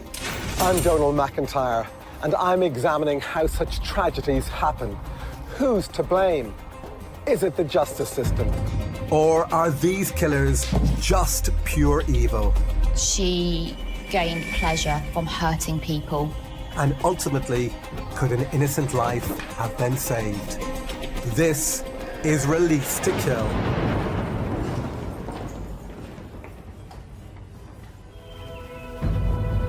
Joanna Dennehy was born in St Albans, Hertfordshire in 1982. She grew up with her mom, dad and younger sister. I know that her father was a security worker and her mother worked in groceries. Joanna did well in school. She was a very bright, talented, driven individual, and her family had high hopes for her. But at 13, the young teenager's life takes a darker path when she starts dating a man 5 years older, John Traynor. Her parents put a stop to the relationship, but she regularly runs away from home to join her boyfriend. Her school grades plummet. One afternoon, her parents are called to the school after she turns up drunk and burns her books. She seemed to get involved in drugs and alcohol and just start mixing with the wrong crowd. Joanna continues her relationship with her older boyfriend, and at just 15, she leaves home for the last time, never to return. She ran away with a 20-year-old man. The relationship was sexual, an older man, and using drugs and alcohol. Why is that? What was she seeking? Dennehy and Traynor move to Milton Keynes. She becomes estranged from her parents and younger sister, and at only 17, she gives birth to a daughter. But the young couple already has problems. There was a lack of maternal instinct or a different maternal instinct to what we would typically see as the norm. The relationship with Traynor is stormy. She cheats on him with both men and women. By this time, Dennehy is chronically addicted to drugs and alcohol. She would leave home for days or weeks, only to return and ask for forgiveness. During this period, she has her first run-in with the law. A burglary conviction leads to a sentence in a secure unit. As a boy, I was in young offender prisons.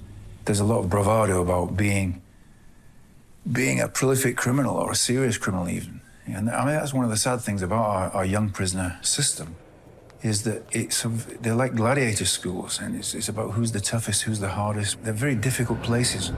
Having her freedom taken away doesn't deter Dennehy. She goes on to commit further minor offences. The period of time when you can make an influence. I've worked with sort of young offenders, so 18 to 21, and that's the time when you need to work to try to break that cycle of offending. Looking for a fresh start, John Traynor persuades Dennehy to move to East Anglia. But a change of scene doesn't work.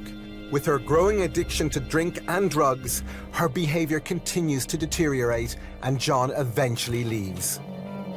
The couple separate for 18 months, during which time Dennehy spends further time in youth offender prison. At this point, she's committing relatively minor offences and doesn't receive any mental health treatment. She was under the age of 25, and best practice would suggest that we don't make any kind of diagnosis of personality disorder under the age of 25, because our personalities are continuing to develop. And particularly if we're thinking about impulsive personality traits, such as sexual promiscuity at a young age, violence, those things decrease as we age. When Dennehy is 23, she and her partner John get back together and have a second daughter. Sadly, their relationship doesn't improve. Dennehy starts self-harming and etches a homemade tattoo under her right eye. When she was drunk, she would kick and punch her partner, and worryingly, this is when she starts to carry a knife. When Joanna Dennehy started showing signs of violence towards him, he instinctively became worried for his children. That's when he decided to leave, because he couldn't risk putting the children in harm's way. John Traynor leaves Dennehy in 2007 and takes their 2 girls with him. Now alone and homeless, things go from bad to worse for her. She drifts from address to address, stealing and sometimes turning to sex work. She turned to some unsavoury methods of gaining money to help feed some of her addiction issues, which then led her down a potentially darker path. Joanna Dennehy has spiralled out of control since her mid-teens. She's abusing drugs and alcohol regularly, and her violence has escalated to such a point that her partner has left and taken their children with him. Professor Taj Nathan, a forensic psychiatrist, and Vanessa Frake, a retired prison governor, join me in the Crime Hub to discuss the case. So Joanna Dennehy, what strikes me as significant, particularly later on, is that she was a super bright kid. Now, of course, with all of that comes a different skill set. So she seemed to be reasonably manipulative, bullying. She seemed to be, evolve into petty crime. And it's quite an unusual trajectory because she had a pretty stable home life. Yes, and that does make it unusual. So The typical pattern of offenders who may start to offend in their teenage years is that there are often difficulties in the home life and problems in the environment they're living. Those factors weren't present in this case. So there was some suggestion that she recognised in her early teens that she was different to other people. I think she commented that she felt that she may have been the black sheep of the family. So that may have been a recognition that there was something different, a recognition in herself that there was something different about her. She gets a boyfriend and runs off with him. And it seems to me this is the critical juncture. This is when she actually leaves her family behind, and this is the first major move in her life. Yes, absolutely. I think it shows the character that Joanna Dennehy is. She's very strong-willed, strong-minded, but, you know, for a woman, a young woman at this stage, you know, that's not necessarily a bad thing.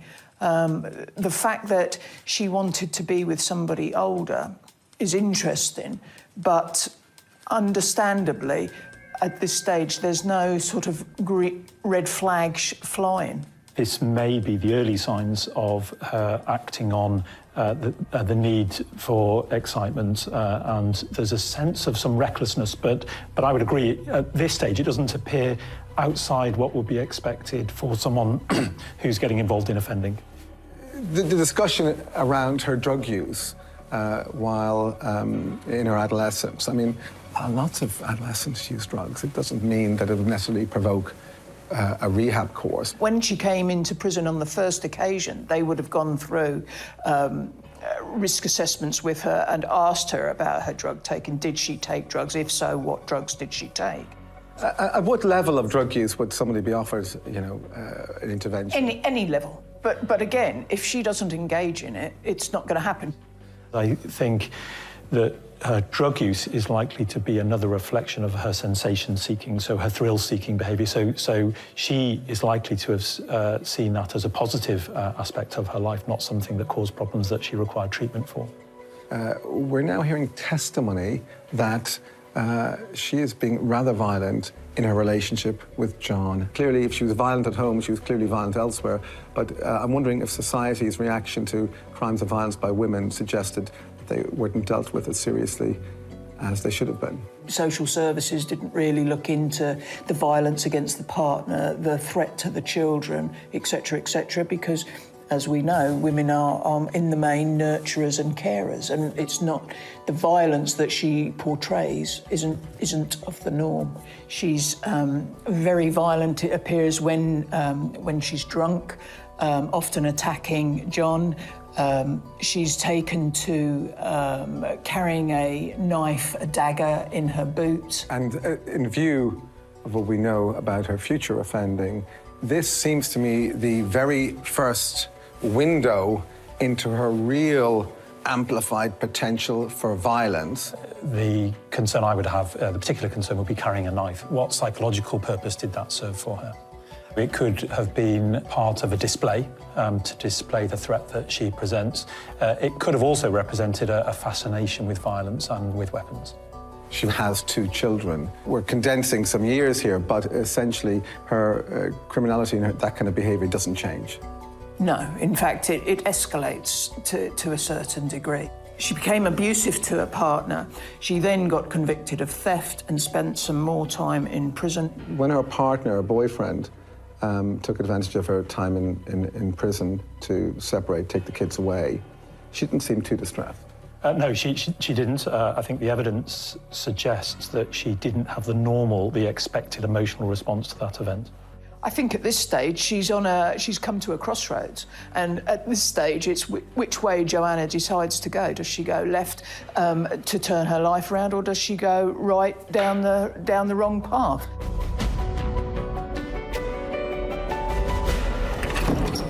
Dennehy soon goes back to her old friends and social haunts, but could she stay out of trouble?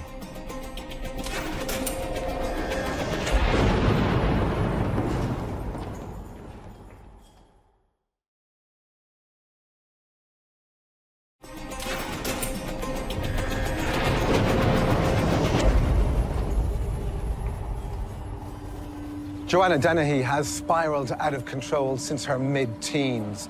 She's abusing drugs and alcohol regularly, and her violence has escalated to such a point that her partner has left and taken their children with him.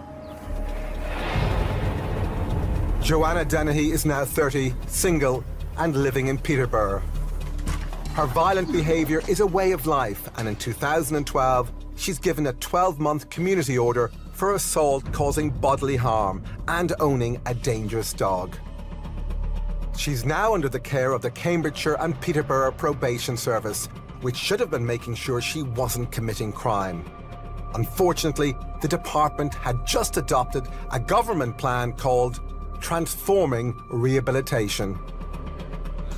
Now, under Transforming Rehabilitation, offenders were divided into 3 levels: medium, low, but high as well. Now, high risk was seen by National Probation Service, and they were given a much more serious level of support and oversight.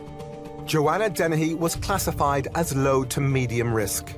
The medium and low-level cases were overseen by the private sector probation officers who had higher caseloads. They may not be as qualified. I'm not belittling the work that they did, but there was a different level of expectation. A later investigation reveals that the probation officer assigned to her wasn't experienced enough to deal with the complexities of Dennehy's offending. Nothing was done about her regularly missing appointments. She's slipping through the cracks in the system. Dennehy continues to offend. Later that year, she's convicted of theft and sent back to Peterborough Prison. While in prison, the authorities recognise that she's no ordinary addict. For the first time, her mental health issues are addressed. She undergoes psychological testing at Peterborough City Hospital and is diagnosed with a personality disorder. There are many, many treatments available for that, and treatments that have a good impact. We're looking at individualised psychotherapies, and that just is not readily available in prison, but I would suggest was entirely what she needed at the time. For the first time, there's a diagnosis of serious mental issues. Dennehy also has a long history of violence linked to a string of convictions. But when her sentence comes to an end, she's prescribed medication to regulate her moods and released back onto the streets. We can think of it like a plaster on a gunshot wound. It might cover the hole and you might not see the bleeding for a little while, but underneath that, the person's wound is increasing, you're bleeding out, everything's getting worse, but you just can't quite see it.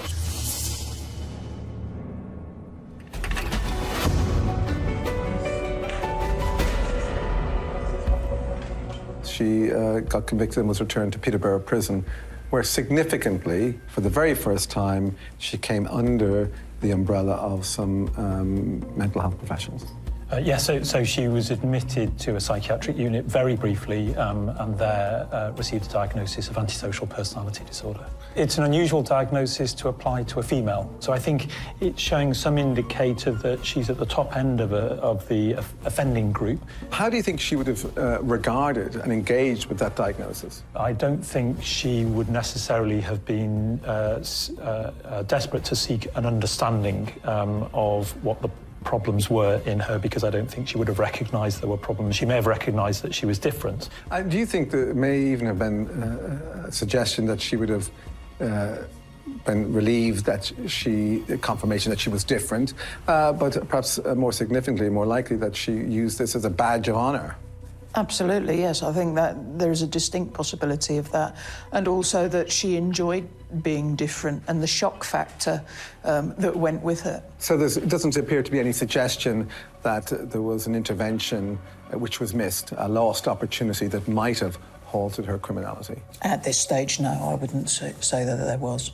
So in the fact that she had no conviction for violence, and she was clearly violent already at that stage, suggests, one, society's response to violence from women and maybe underwhelming response, or two, she was manipulative and sharp enough to talk her way out of it. Yes, I'd agree. So even if that had come to the attention of authorities, then there's a possibility that she may have giving the impression that, well, that was just in the context of a difficult relationship, and there was not a likelihood of violence elsewhere.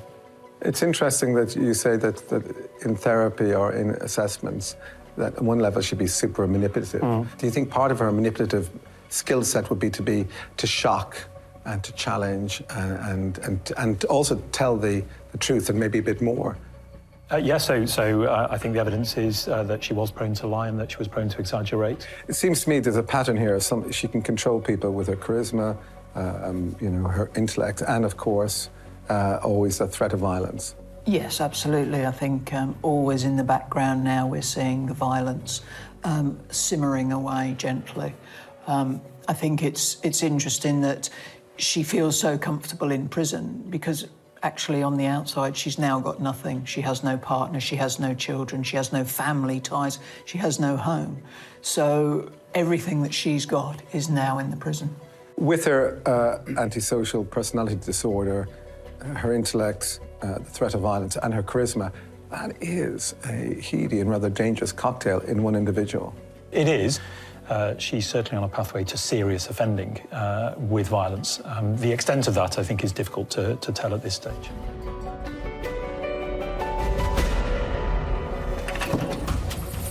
Now out of prison, Dennehy is once again under the supervision of the probation service. This time they assess her as having the potential to cause serious harm. But this doesn't lead to them carrying out any further risk assessment. They place her in a shared house for vulnerable people owned by landlord Kevin Lee. No one could have predicted the shocking events that would take place there. I think it was 2013. After a relationship breakdown, I moved into a shared house, one of Kev's. And then all of a sudden, this Joanna came on the scene. She was just a bit, how do I put her? To be honest with you, she was quiet the first day. Nothing. And I'm like, well, you seem quite timid. Day two, you'd think she owned the house. Dennehy wastes no time making friends with her landlord and concocts a story about her past. She lies to Kevin Lee, telling him she killed her father, who abused her as a child. She said to people, that I had a good childhood other than what my dad did. She's like, I had to get him away from my mum and my sister. Her lying regarding her father abusing her, I would want to know what she felt she was trying to achieve through that. Who was she trying to hurt? Was she trying to get care and attention because she felt that she would be more likely to get support and emotional warmth from others if she was a sexual abuse victim? Kevin Lee takes pity on her, even giving her a job that fits her aggressive talents perfectly. She was basically being a bailiff for him, if you like. He'd hired her to evict people illegally from his properties. She'd go around banging on the doors, threatening them, and that's how they were doing it. She might have scared the tenants, but Kevin Lee, a married man with 2 children, has fallen under Dennehy's spell, and they soon end up in a sexual relationship. She would nudge him, she'd pinch his bum, and she'd be like, I'll see to you later, and carry on being a naughty boy. And I'm like, well, if she's that open, does she know he's got a wife? As Tony Ann gets to know Dennehy, she's increasingly disturbed by her aggressive and violent moods.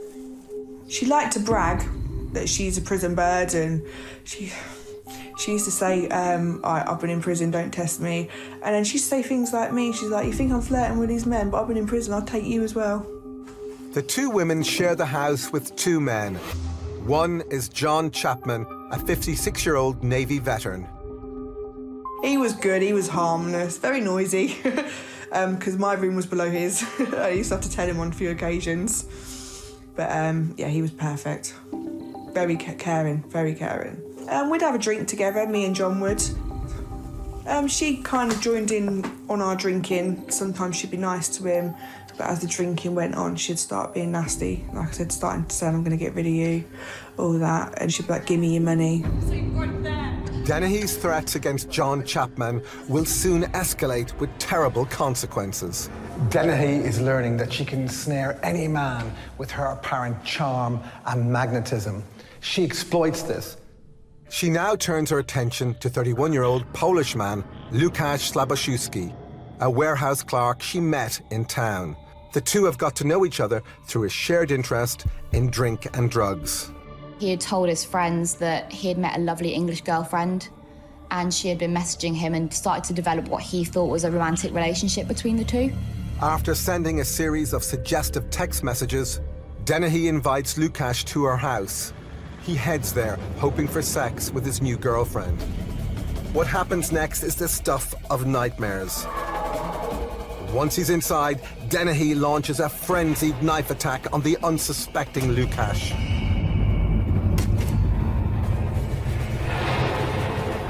I think she stabbed him many times, and then she hid him in a wheelie bin, and she actually showed him to a 15-year-old girl. Dennehy has a problem: how to get rid of the body. She decides to bring in some muscle and calls an old friend, a 7'3" giant of a man known as Gary Stretch. Stretch has a history of petty theft and burglary. Dennehy uses her charm on him and he falls under her spell. Reportedly, he used to follow her around as if he was a puppy and Dennehy his master. Together they set about finding a car because she's realised that she's going to need a way to transport and dispose of this body. A few days later, Dennehy and Gary Stretch buy a Vauxhall Astra, dubbed the Hearse, and they use it to dump Łukasz's body in the fens on the outskirts of Peterborough.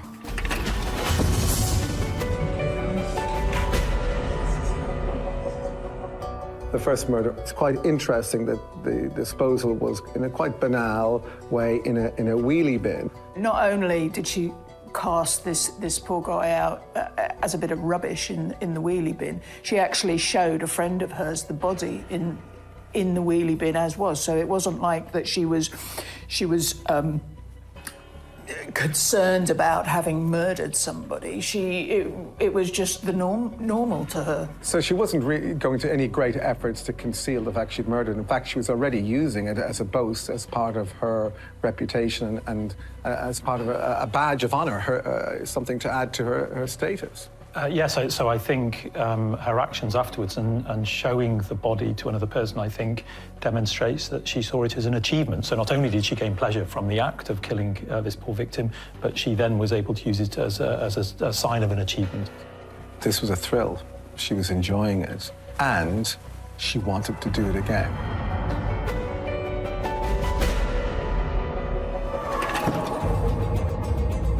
Dennehy has murdered for the first time, but not the last. Having experienced the thrill of killing, she wants to do it again.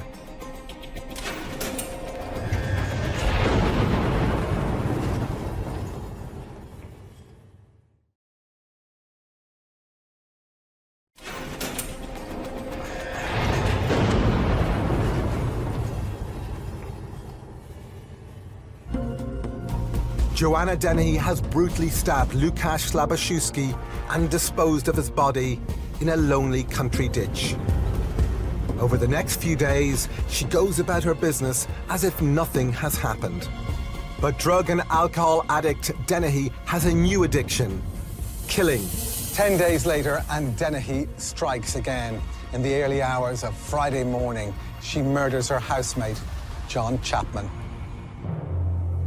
So John Chapman was a Falklands veteran that lived in the same bedsit as Dennehy. Before Dennehy attacked him, 56-year-old John Chapman had been taking drugs and drinking. He would have had little chance to defend himself. He was vulnerable without being sleeping and drinking. He was an old man. You just don't do it.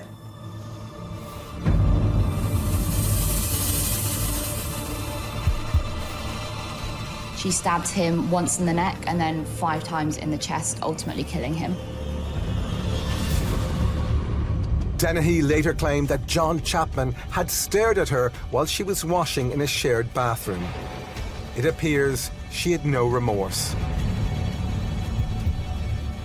She got in contact with Gary Stretch again, and she simply sent him a text saying, "Oops, I did it again." Dennehy persuades another housemate, Leslie Layton, to become an accomplice, and he and Stretch callously dump Chapman's body in the same ditch as Slabosiewski's. At about the same time, Dennehy's landlord and lover, Kevin Lee, is in town buying her an Easter present. He meets a friend and confides in him that Dennehy wants to dress me up and rape me. A few hours later, Dennehy and Kevin Lee meet up at her house for drinks. No sooner is he through the door, she stabs him in the heart. Her third murder in 10 days. Yet again, accomplices Stretch and Leighton help her dispose of the body. She burnt his car, and then she took Kevin Lee's body. She put him into a black sequin dress and drove out to the fen ditches, where she then disposed of his body as well. Kevin Lee is found the next day. Police believe the dress was an act of post-death humiliation. You know, in dumping the body in that way, it was described as a final insult. It was positioned in that way. I don't believe we can ever be sure of that, but clearly there was that sexual motivation going back to that attitude of Joanna that she wanted to humiliate.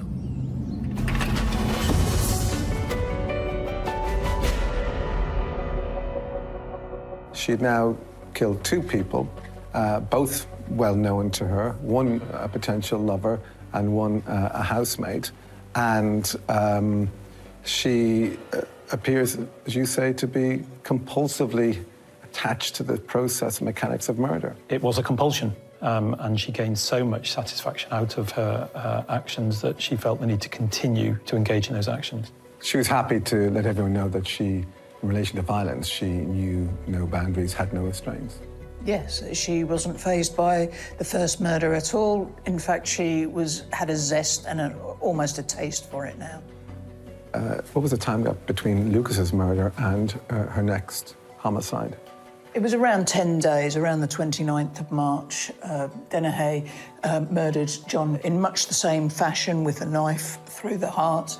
And now she arranged to meet Kevin Lee for sex. Yes. And the scene which was left behind was one of absolute carnage. This seemed to be the most violent of all the murders, and perhaps spoke more about Joanna than any of the other incidents. Yes, and what also spoke to the state of her mind was the way she disposed of the body. So she disposed of the body in what could be said to be a symbolic or a symbolic display of humiliation and of lack of regard.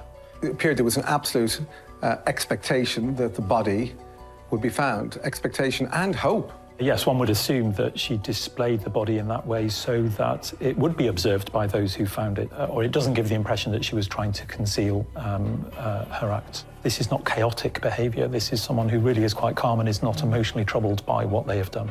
And at what stage do we think there's a mental illness creeping in here? Well, I wouldn't necessarily describe it as a mental illness, but it's certainly a significant disturbance of her psychological functioning. I think in light of knowing what had occurred in these 3 killings, we can now assume that that psychological disturbance is likely to have been there for some time, but it's only now that it's really emerging.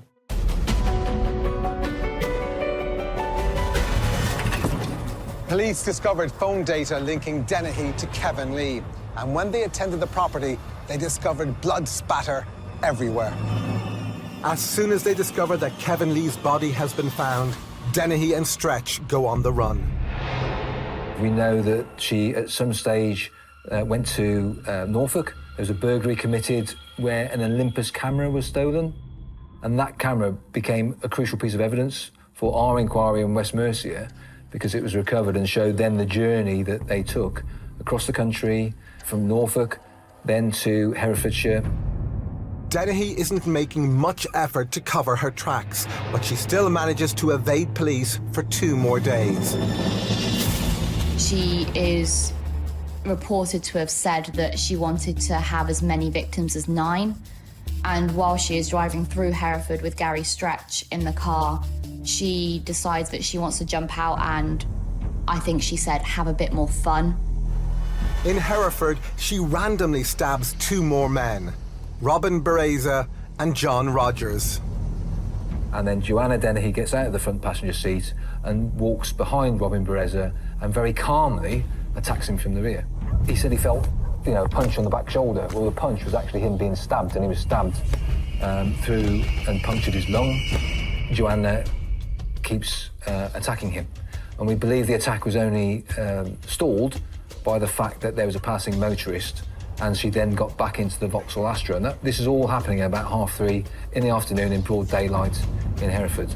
Dennehy jumps back into the car and tells Stretch to find another victim. John Rogers was the victim of her next random attack. I think Stretch says, will he do?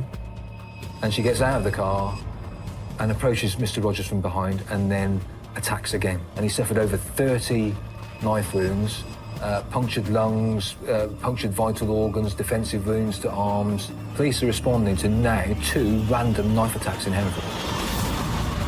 The police know the car she's in and quickly track her down.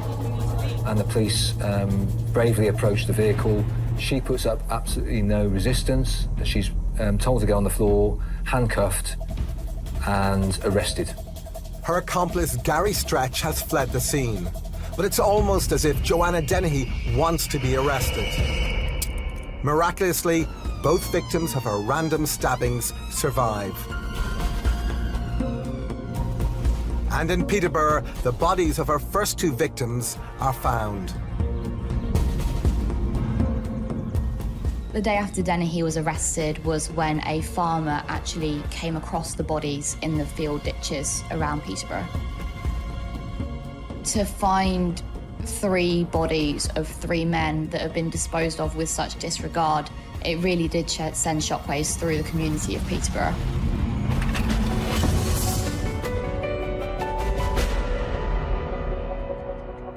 So she now goes on the run. She sees her name as a person of interest on the news. Yeah, which she's absolutely delighted about. They describe her as a monster, not to be approached, and she's absolutely over the moon. This is everything she's wanted for. This is her ultimate catharsis, that sexual thrill. Well, it's sexual and an extreme enhancement of her status as a very dangerous person. Do you think there's anything significant in the fact that all her victims are men? Well, it's interesting. I mean, I think it can be seen as one of two ways. A hatred of men, but I'm not really sure about that one. But interestingly, to coerce men to do as she sees fit is probably more difficult, more of a challenge to her than coercing women, who are by nature much more gentler. What are your thoughts on that? It's possible that there was a hatred of men, but it's also possible with someone with this sort of emotional profile that she doesn't even experience emotions of that sort, that it's not hatred-driven. This is excitement, sensation-seeking, and she may have gained more satisfaction, more achievement, greater thrill being able to overpower and kill a male than she would have done for a female. This was a goal-orientated kind of exercise. The challenge to kill a man was so much greater than that to kill a woman. Yes, that's a strong possibility.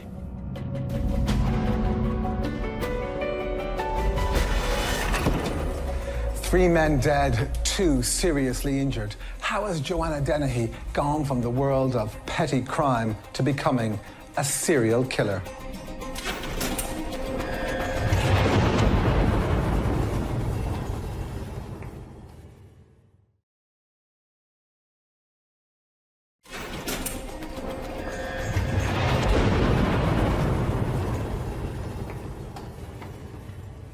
Joanna Dennehy has murdered 3 men and attempted to kill 2 others. Her 10-day killing spree comes to an end when, after a nationwide manhunt, she and her accomplices are arrested. Dennehy was taken to Hereford Police Station. Her accomplice, Gary Stretch, was picked up soon after. Paul Williamson was the senior investigating officer assigned to the Hereford stabbings. She is immediately taken to the custody block at Hereford Police Station. CCTV footage reveals that Dennehy appears cool, calm and collected. Joanne Christina Dennehy. But importantly, the suspect is assessed as whether they are fit to detain in a police station and fit to interview. The outcome of that was she was not. So she was sectioned under what we call Section 2 of the Mental Health Act. What that means is that the period of police custody will stop and you are transferred then to a secure mental health institution for more thorough assessment. Right, so 1 out of 4, attempted murder and murder. You've been arrested on suspicion of attempted murder and murder. Could be worse. Where there are psychiatric issues, then very often they need to be monitored over a period of time to determine whether they're fit to stand trial in the long term. So being sectioned allows the mental health services to contribute to what should or should not happen to that individual within the framework of the unfolding criminal justice process. Dennehy is transferred to Britain's most secure prison for women, Her Majesty's Prison Bronzefield in Surrey. But she's still a danger. She hatches a violent escape plan. There was a plot discovered for her to try and escape. The plan was to kill a prison security guard and then use one of their thumbs for the biometric security.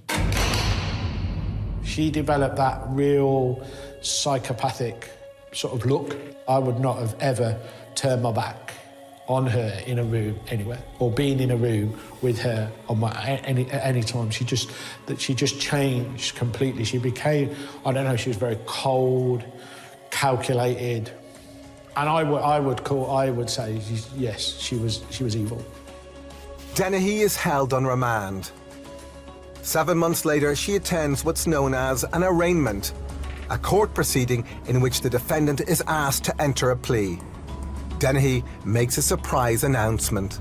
Joanna Dennehy shocked everyone, including her defence counsel, by pleading guilty to the 3 murders and the 2 attempt murders. As I say, I and others actually have commented upon the fact that we believe that is her last attempt to exercise control over the situation. During her trial, it came out that she gained pleasure from sadomasochism, from hurting people, which may have driven her to hurt people. However, her actual motive for killing, she didn't necessarily seem to have a clear one. If Dennehy's defence had pleaded manslaughter due to diminished responsibility, she could have been sentenced to secure psychiatric care. But because she pleads guilty to murder, she will now be sent to a general prison. Very, very uncommon for defendants to plead guilty to murder.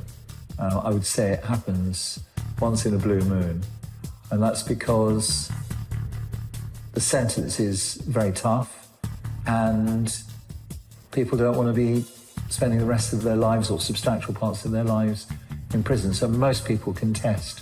I have had experience of pleas of guilty to murder, but to put that in context, that's one case in hundreds. In February 2014, Joanna Dennehy is sentenced to life in prison. But even at her trial, she shows no remorse.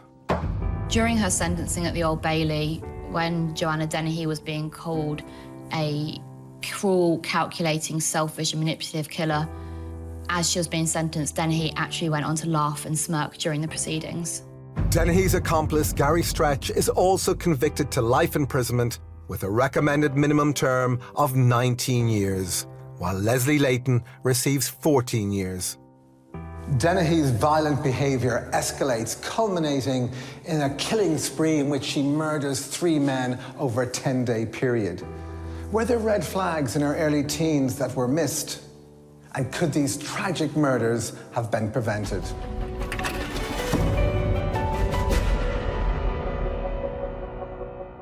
So she presented so oddly when she was initially arrested that officers rightly sent her for a psych assessment. Yes, I think that would be, in these circumstances, I think that would be a normal course of events. It would be a series of assessments at a mental health facility. She was diagnosed with other conditions aside from just the antisocial personality disorder. And what additional diagnosis was she given? She was diagnosed with a sadomasochistic disorder, emotionally unstable personality disorder, and psychopathic disorder. So if you bring us through those 3 additional disorders and how they might coalesce to make them so dangerous. So the sadomasochistic disorder, so she gained excitement, she gained thrill, possibly sexual excitement from harming herself and harming others. The emotionally unstable personality disorder, so her mood was dysregulated. It wasn't in control. Her mood would be up and down. And the psychopathy is a reflection of her lack of concern with the suffering and the emotional perspective of others. A diary of hers was found to contain details of a possible escape attempt where she was going to murder a member of staff and cut their finger off to enable her to use the biometrics and therefore open doors and make good her escape. It's interesting is that you are in a highly regulated, secure environment, and you write a diary with an escape plan, and I'm not too sure she was terribly disappointed when the plan was found. No, so it could both have been an expression of a real desire to carry out this act, but also to convey to others and the authorities, in this case the prison authorities, what she's capable of doing. What significance do you give her guilty pleas to all offences? On the one hand, she knows that the evidence is stacked against her, but also that, and she acknowledges this, that she expresses no remorse. She's not troubled by what she's done. So again, this is partly her wanting to, in some sense, take credit for what she's done. She's taken ownership. The last thing she wants anyone else to kind of suggest that they were real accomplices on this.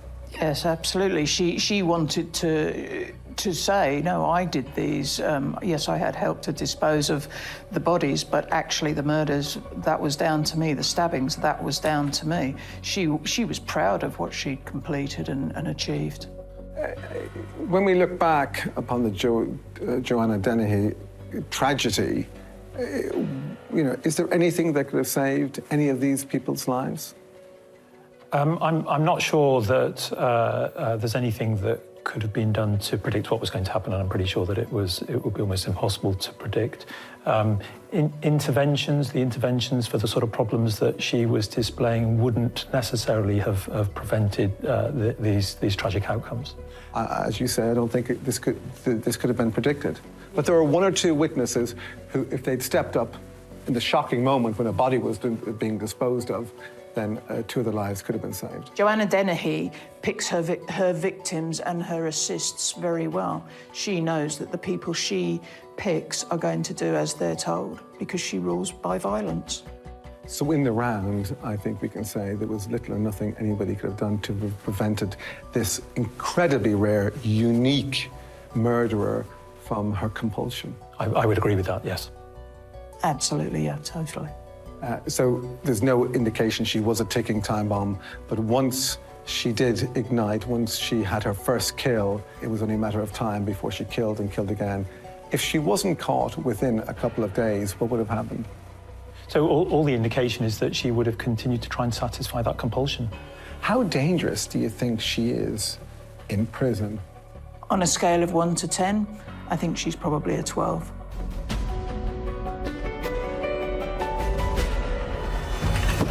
Joanna Dennehy is one of only 3 women to receive a whole life tariff because of the shocking gravity of her crimes. The sadistic pleasure she took in killing has made it impossible to rehabilitate her safely. But perhaps, if she'd received sufficient mental health support in her early teens, then this terrible killing spree could have been prevented.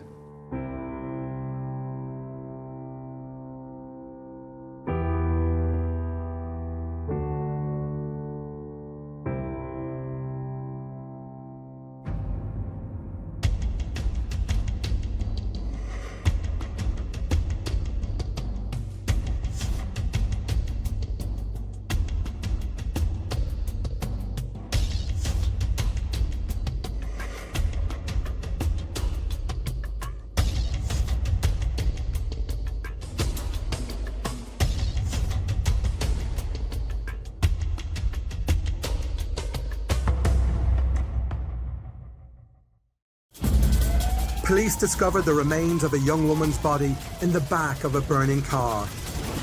She was probably still alive when they set fire to the car. She has been raped and tortured. She was subjected to horrific sexual crimes. They quickly arrest two violent offenders, Stephen Unwin and William McFall. Unwin and McFall are both convicted murderers out on life licence. How are they allowed to meet up and commit this awful act of violence? 1 in 5 murders in the UK is now committed by an ex-prisoner.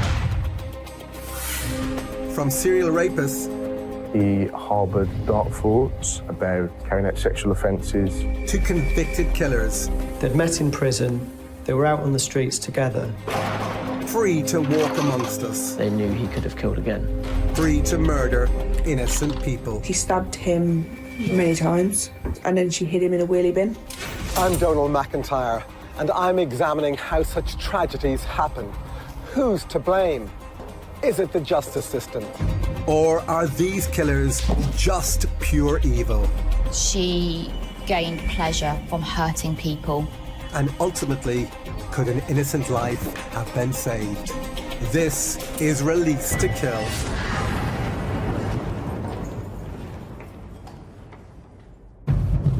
Stephen Unwin is born in 1978.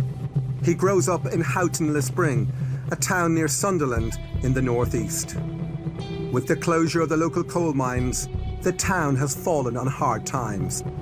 Where there is deprivation, there's going to be crime. His youth is marked by drug use and petty crime. He racks up a string of burglary offences, breaking into homes with no consideration for his victims. Certainly, he was trying to get money to buy drugs, and that's what fueled his crime, which then escalated into much more serious crime. Whether in an attempt to cover his tracks or simply because he got a kick out of it, he graduates to arson. He broke into a lorry, and to cover his tracks, he set fire to it. He also burgled a house, set fire to it, and fortunately for the occupant, neighbours raised the alarm and got the fire brigade out. His next victim is not so lucky. In the early hours of Christmas morning 1998, Unwin is looking to make some easy money. He breaks into the house of terminally ill retired pharmacist John Greenwell, who is 73. He was trying to find items he could carry away to sell to buy drugs. But as Unwin ransacks the house, Mr. Greenwell disturbs him. After smashing in the pensioner's skull, Unwin stabs him in the chest. He makes off with the old man's TV in a wheelie bin before coolly returning to collect the video recorder. And Unwin set 3 seats of fire to cover his crime around Mr. Greenwell's bungalow, one of them being right next to him. And then he escaped and left the place to burn down. Unwin's long criminal record leads police straight to his door. There, they find the stolen TV and video and immediately arrest him. Stephen Unwin is convicted of murder and sentenced to life. The judge notes the viciousness of the crime and the previous offending. But because the judge has decided the murder was not premeditated and Unwin shows remorse by pleading guilty, he receives life with a minimum tariff of 12 years before he can be considered for parole.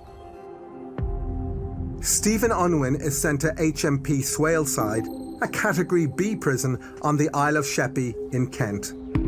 Inside, he meets William McFall, who's also serving a life sentence. Born in 1967, McFall grows up in Northern Ireland, on the outskirts of Belfast in County Antrim. It's a time of violent clashes between Catholics and Protestants. McFall, just like Unwin, has a string of serious offences to his name. He had a criminal history of arson, robbery, firearms offences. This was a violent man. On May 5th, 1996, McFall picks a frail and vulnerable victim to rob. He breaks into the home of 86-year-old Martha Gilmore, who lives just a few houses away from him. And he broke into her house and killed her with a hammer. probably because she recognised him and he wanted to cover his tracks and get away with it. Killing his elderly neighbour was an act of pure evil. And just like Unwin, McFall receives a life sentence with a 12-year minimum to serve. What is it about these two men that leads them both to commit such similar and cowardly murders? Forensic psychiatrist Dr. Shahom Das and former senior probation manager Adrian Smith join me in the Crime Hub to discuss the case. Have you come across cases like this where the perpetrator appears to commit a minor crime and then have no regard for escalating it into such a violent and brutal murder? Yeah, I think it's where you see offenders who are already at a state of anger and aggression routinely in life. They're committing a burglary, they're up and they're right at the high level. It doesn't take much for them to slip into aggression and violence, particularly if they're challenged or tested. It seemed to me that these weren't premeditated offences. It just was a practical decision. In order to flee the scene without being caught, this is what I have to do. So violence is classified as either being reactive or instrumental. So reactive violence is where somebody at the moment just loses their temper and they can't control their emotions. Whereas to me, this seems that both men committed instrumental murders. So to them, it made sense that they would end somebody's life just so they could get away with the burglary, which just shows how warped their moral compasses must have been. What is it about the vulnerability of the elderly that escalated this from mere burglary to murder? I think they probably felt that they could just get away with it. It's much easier to overpower and kill their victim if they're elderly and if they're vulnerable. There are likely to be many burglaries that they were never arrested for, never charged with. On this occasion, no, things happened and it was an aggravated burglary. They reacted to a situation and killed somebody.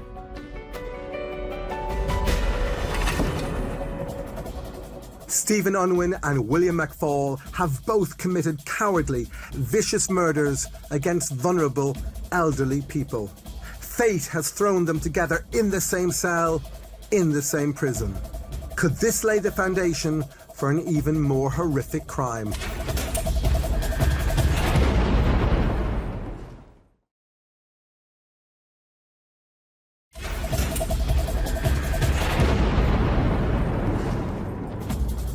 Stephen Unwin and William McFall both grow up committing serious crimes. In the late 90s, both men murder vulnerable old-age pensioners in their own homes in a cruel and violent manner. Unwin and McFall are now in HMP Swaleside, a secure Category B prison on the Isle of Sheppey. It's home to some of the most dangerous murderers in the country. It's one of the main centres for lifers who are starting a life sentence, and they were cellmates in that prison. Swaleside has had a mixed bag of a reputation. It's had its moments in terms of knife attacks on prisoners. Most prison time is very boring time. You're living the same day over and over and over again. And then there's moments of high drama. Somebody getting stabbed, there's an assault on a prison officer, somebody's had their drug stash found and they kick off, or there's a suicide, or there's a killing. Against this backdrop of boredom and violence, Unwin and McFall become friends. You don't make a lot of friends in prison, but you do make alliances. Similar personalities gravitate towards each other. You're sharing a cell. You say how big a cell's about, 6 foot by 8 foot, 6 foot by 10 foot, and there's 2 people living in it. You kind of got to get on, because if you don't, then it's not a very pleasant place to be, So yes, and they would build friendships. The question has to be asked. Should 2 violent men who committed such similar crimes have been put in a cell together? The allocation of prisoners into cells would be done on a risk assessment process. Cell Share Risk Assessment, CSRA. If they were high risks on a CSRA, they would be reviewed on a regular basis to see whether they needed to stay in a single cell or not. As men who preyed on the old and vulnerable, Unwin and McFall pose little physical risk to each other. But the risk assessment system does not take into consideration the psychological effects of putting them together. In the case of Unwin and McFall, it is a friendship that has danger written all over it and would eventually have tragic consequences.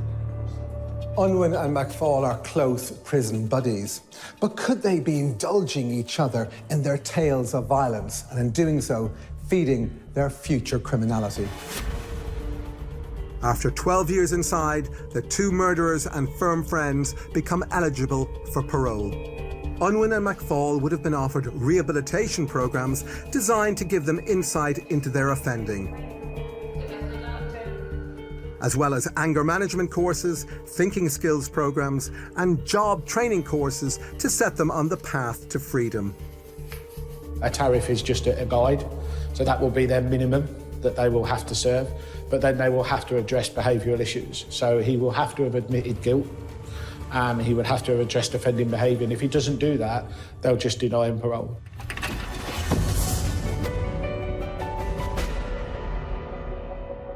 In terms of their access within the prison service to rehabilitation, treatment, and risk management, what's going on? There are programs of intervention that are available, so anger management programs, for example. The question has to be asked, though, whether these two men would have been motivated to really take part in those programs. They may have done so because it gets them out of the cell for a few hours. So if you want to get out, you've got to tick the boxes. So whether you're genuinely motivated or not, you'll do the courses. Rehab is voluntary, but it's in the offender's interest to try and engage, because when they've got a parole board hearing in the future at their earliest potential date of release, then it looks good.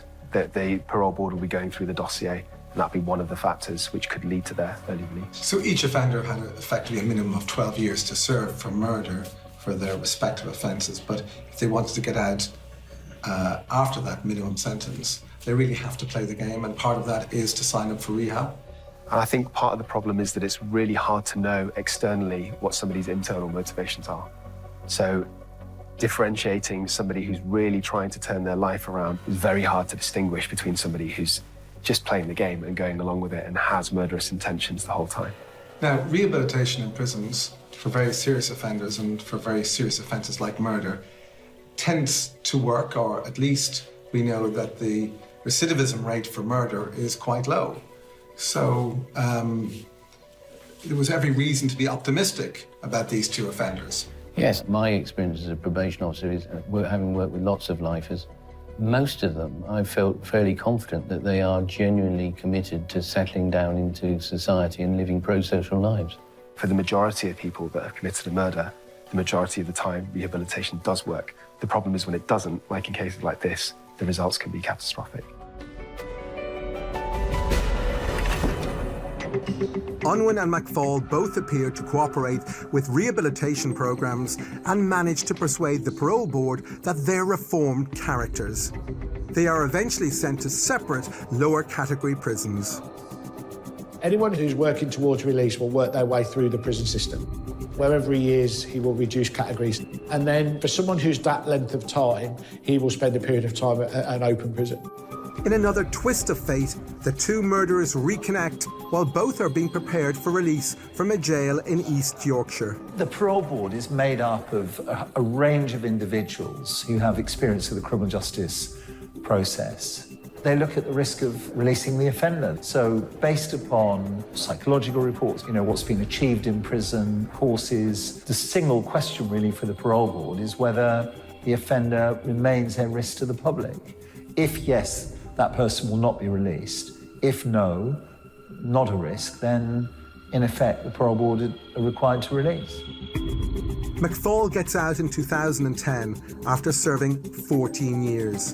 Unwin was released 2 years later, having served his minimum term of 12 years.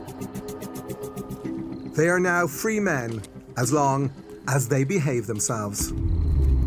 When somebody comes out after committing a murder, they are on life licence, and it means exactly that. They are on licence for life. So there'll be a certain amount of time, and it will be substantial, where they will be supervised. Now, what that means is if several years down the line they commit an offence which may be seen as quite trivial, they've gone out and shoplifted, that will trigger the licence and they're likely to end up back inside and have to go through that whole discharge process again. After his release from prison, Unwin begins a relationship from which he has a child. It appears to the authorities that he's now on the straight and narrow and really trying to turn his life around. He resumed a relationship with someone that he dated when he was a teenager.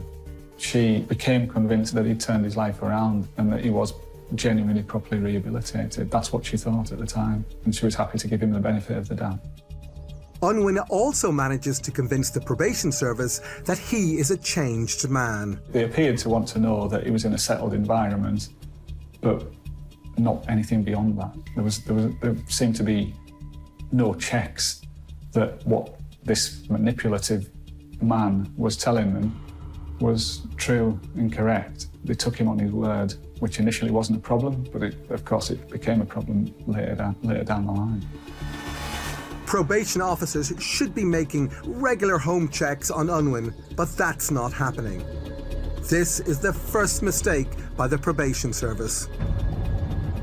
During his 5-year relationship with his girlfriend, she was later to say that, as far as she was aware, there was no visits from any probation service to their house to check up on him. To make matters worse, all this is happening during a major shake-up of the probation system called Transforming Rehabilitation that starts in 2014. In normal circumstances, I would say it was totally unacceptable for there not to be a home visit. But I think you have to understand the exceptional terms and confusion that transforming rehabilitation caused and the dangers to the public that it caused. Without close supervision, Unwin's behaviour deteriorates. He starts making threats against women. One of these was in relation to a complaint by a woman reporting that she'd received a Facebook audio message from Unwin threatening to smash her jaw in and take turns with his cousin to rape her. Sadly, this was just one of many complaints against Unwin. After his release from prison, police logged 26 separate red flags against him. If somebody is making those sorts of threats, then clearly they're not fit to be released, and action should be taken to ensure that they are kept in secure conditions. Fatally, police don't pass their information onto the probation service. A serious failing by the force. But has Unwin also lulled probation into a false sense of security with his apparently happy home life?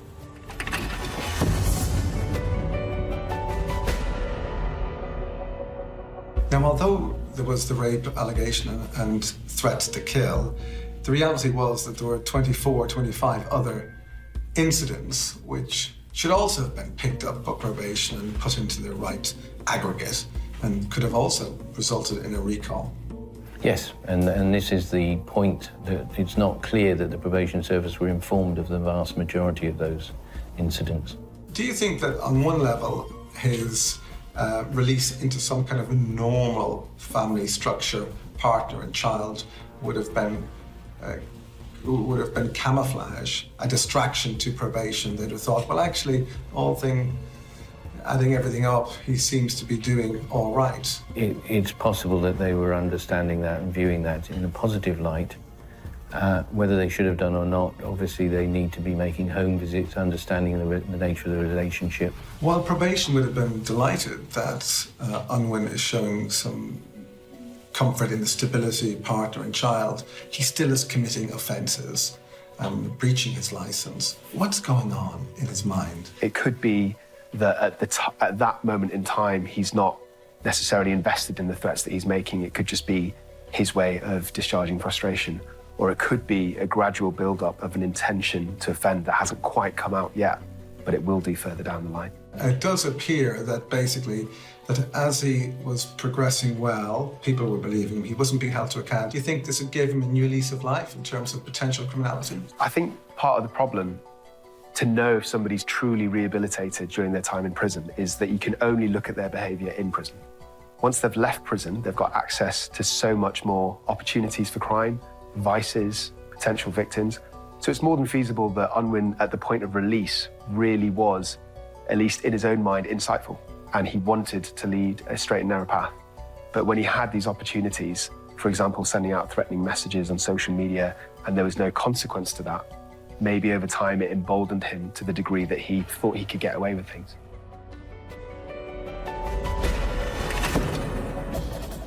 Unwin's apparently stable relationship may be keeping a lid on his worst impulses.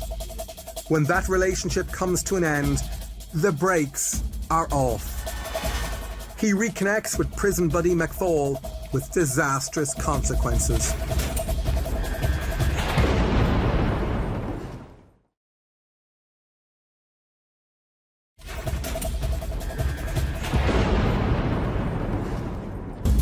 Out on licence, Stephen Unwin is still a dangerous man who makes threats of rape and violence on social media. Although he comes to the attention of police on numerous occasions, the probation service is never notified. Stephen Unwin is now living at St Oswald's Terrace in a small village in Houghton-le-Spring. His apparently stable home life comes crashing down when his partner catches him texting other women. She leaves him after 5 years, and now he's on his own and looking for company. Stephen Unwin's relationship comes to an end, so he decides to meet up with his old prison pal, William McFall. McFall heads northeast to stay with Unwin, and they start working together as handymen. Almost certainly that would be a breach of their licensing conditions for them, two convicted murderers, to be mixing together, living together, working together. Certainly that should be flagged up as a warning sign for the probation service, but it appears that it wasn't. Once again, the system fails to pick up on an alarming development. Two violent murderers who shared a cell for many years in prison are once again living together. The two men are fixing up houses for landlords. But it's not long before they get involved in drug crime. Some of the properties that McFall and Unwin would go and renovate or make fit again, some of them had been used as cannabis farms. They would sometimes try and steal the crops and sell them on.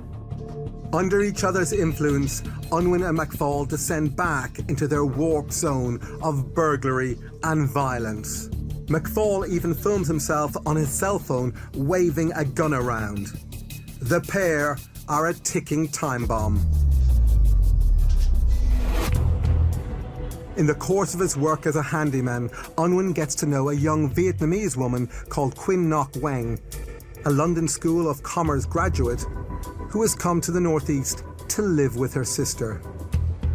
She helped members of the Vietnamese community find accommodation and rent properties. So it would be in his role as a handyman showing people around vacant houses that he came across her, and they met up around 4 months before the murder. Quinn and her sister Quing run a successful nail salon in the area. Our reason for coming to the UK was the same as everyone else's. The UK is a nice, safe place where we thought we'd have a better life for ourselves and for our children. Quinn was a mother of two and a much-loved member of her community.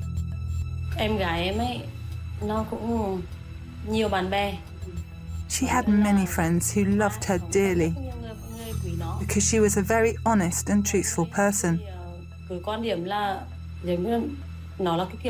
That's why people gravitated towards her. Quinn believes Unwin to be a good man. There is no way for her to know the true risk he poses.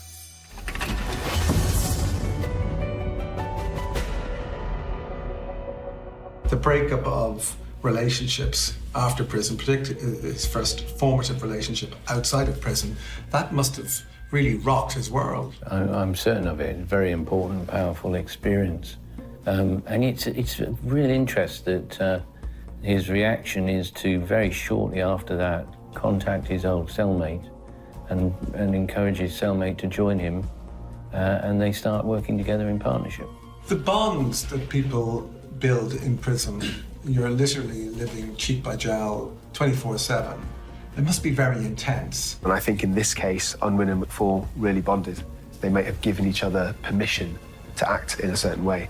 So I wonder whether they're both revisiting that by rekindling their friendship many years afterwards. So now, having been released and got back together again, how likely are they to reoffend again, or even to discuss its possibility?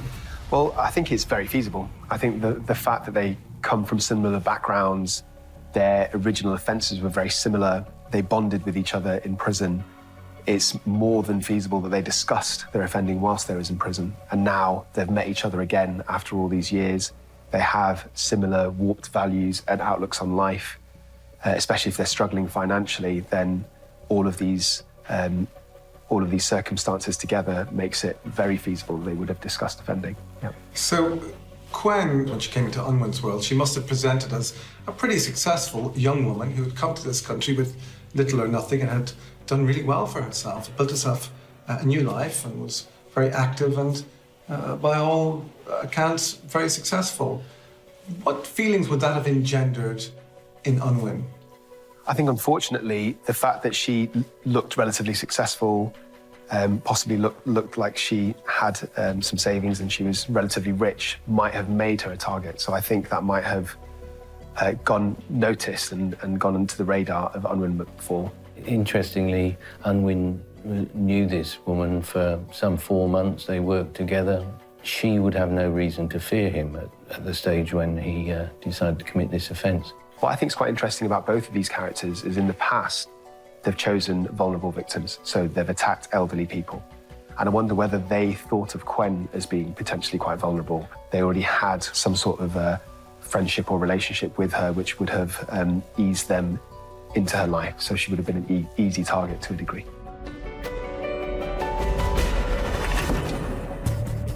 Unwin and McFall have a history of robbing and violently killing vulnerable people.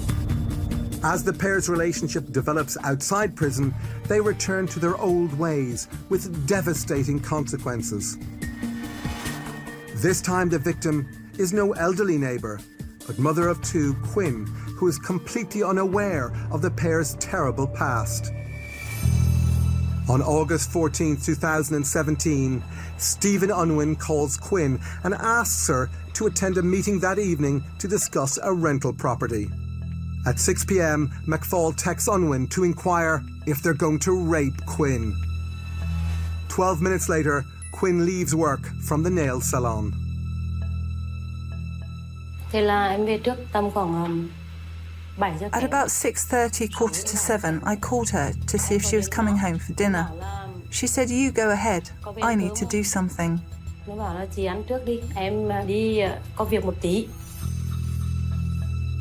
Quinn arrives at Unwin's house in St. Oswald's Terrace at 7:24 p.m.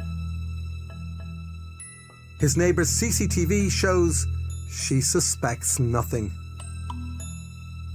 Gwen must have trusted Stephen Unwin. She went round to the property where he was. Before Unwin lets her into the property, he gestures to McFall, who's in the house, telling him to get out of the way, because he doesn't want her to be spooked if she sees two men. Unwin then unlocks the gate, lets her in, and that's the last time she's seen alive. As soon as she's inside, the pair set upon the young mother of two. Gwen was in the house for around about 4 hours. Nobody knows for sure exactly what happened to her, apart from two people who are still alive, Unwin and McFall. But it's obvious that she went through a horrific, degrading ordeal at the hands of these two chilling psychopaths. The two men torture her to extract the PIN number for her bank card. During this horrific ordeal, Unwin rapes Quinn. So there was a double motive. There was a sexual motive and a motive of financial greed. So they were intent on doing both from the outset. In the middle of the attack, Unwin goes out to the local shops armed with Quinn's bank card. He withdraws £500 from her bank account, buys a bottle of whiskey, and returns to McFall.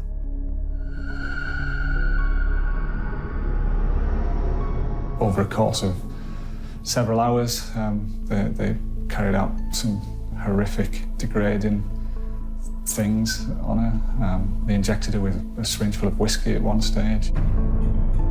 And at one point, they even ate a curry while she was lying lifeless on the floor in the last stages of her life. At 11:44, the CCTV captures the men carrying Quinn out to her own car. They wrapped her in a sheet and put her in the back seat of her car and drove off to some allotments nearby. And it was at these lonely and secluded allotments in pitch black that they dumped the car with her in it on the back seat and torched it. And pathologists say that she was probably still alive when they set fire to the car. The two of them then walk back to Unwin's house in Shiny Row.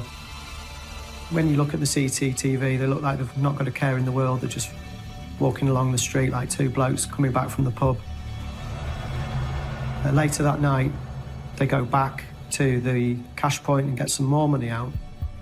And it's on the drive there that William McFall poses for a selfie in the car with Unwin driving him. And he's got this chilling grin on his face. And it's quite striking that he's smiling in a picture just hours after murdering this poor woman.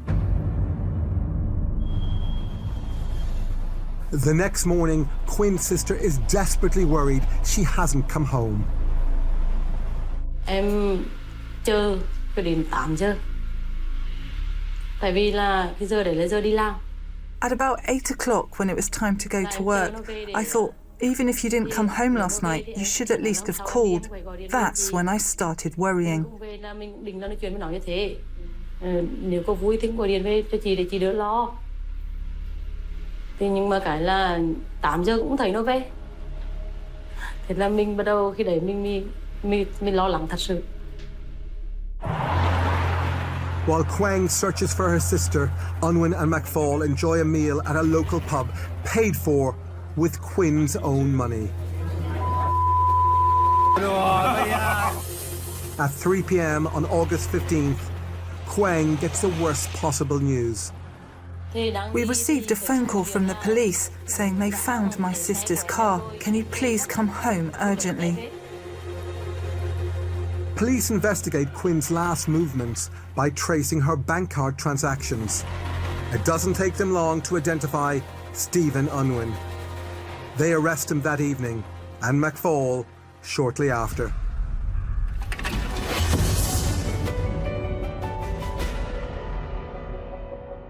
It's hard to believe that a case can be more horrific than this. 4 hours of torture, rape, and then being burnt alive. It's hard to imagine a worse crime than this. It beggars belief.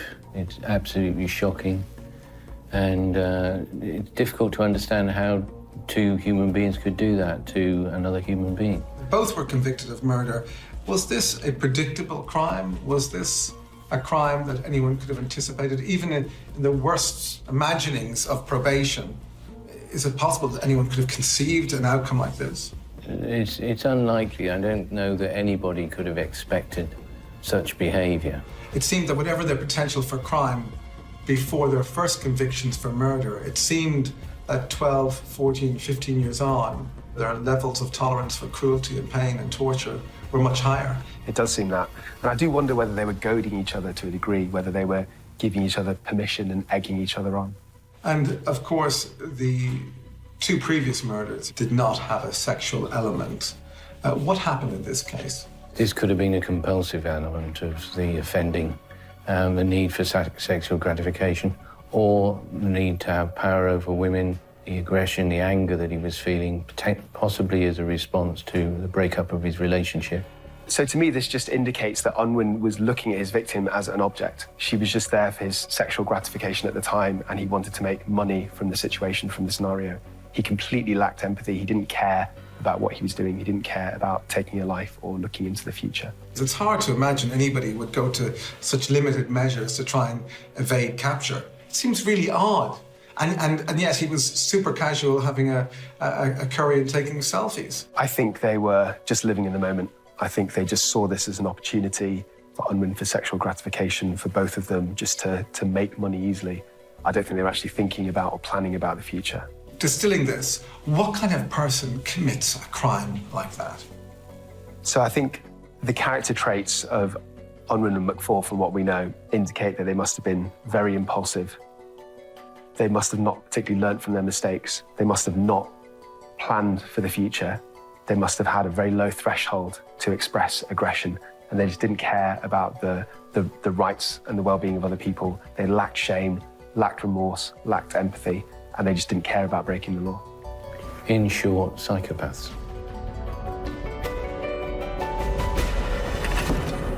Thanks to multiple system failures, Unwin and McFaul have escalated their violence and depravity to a whole new level.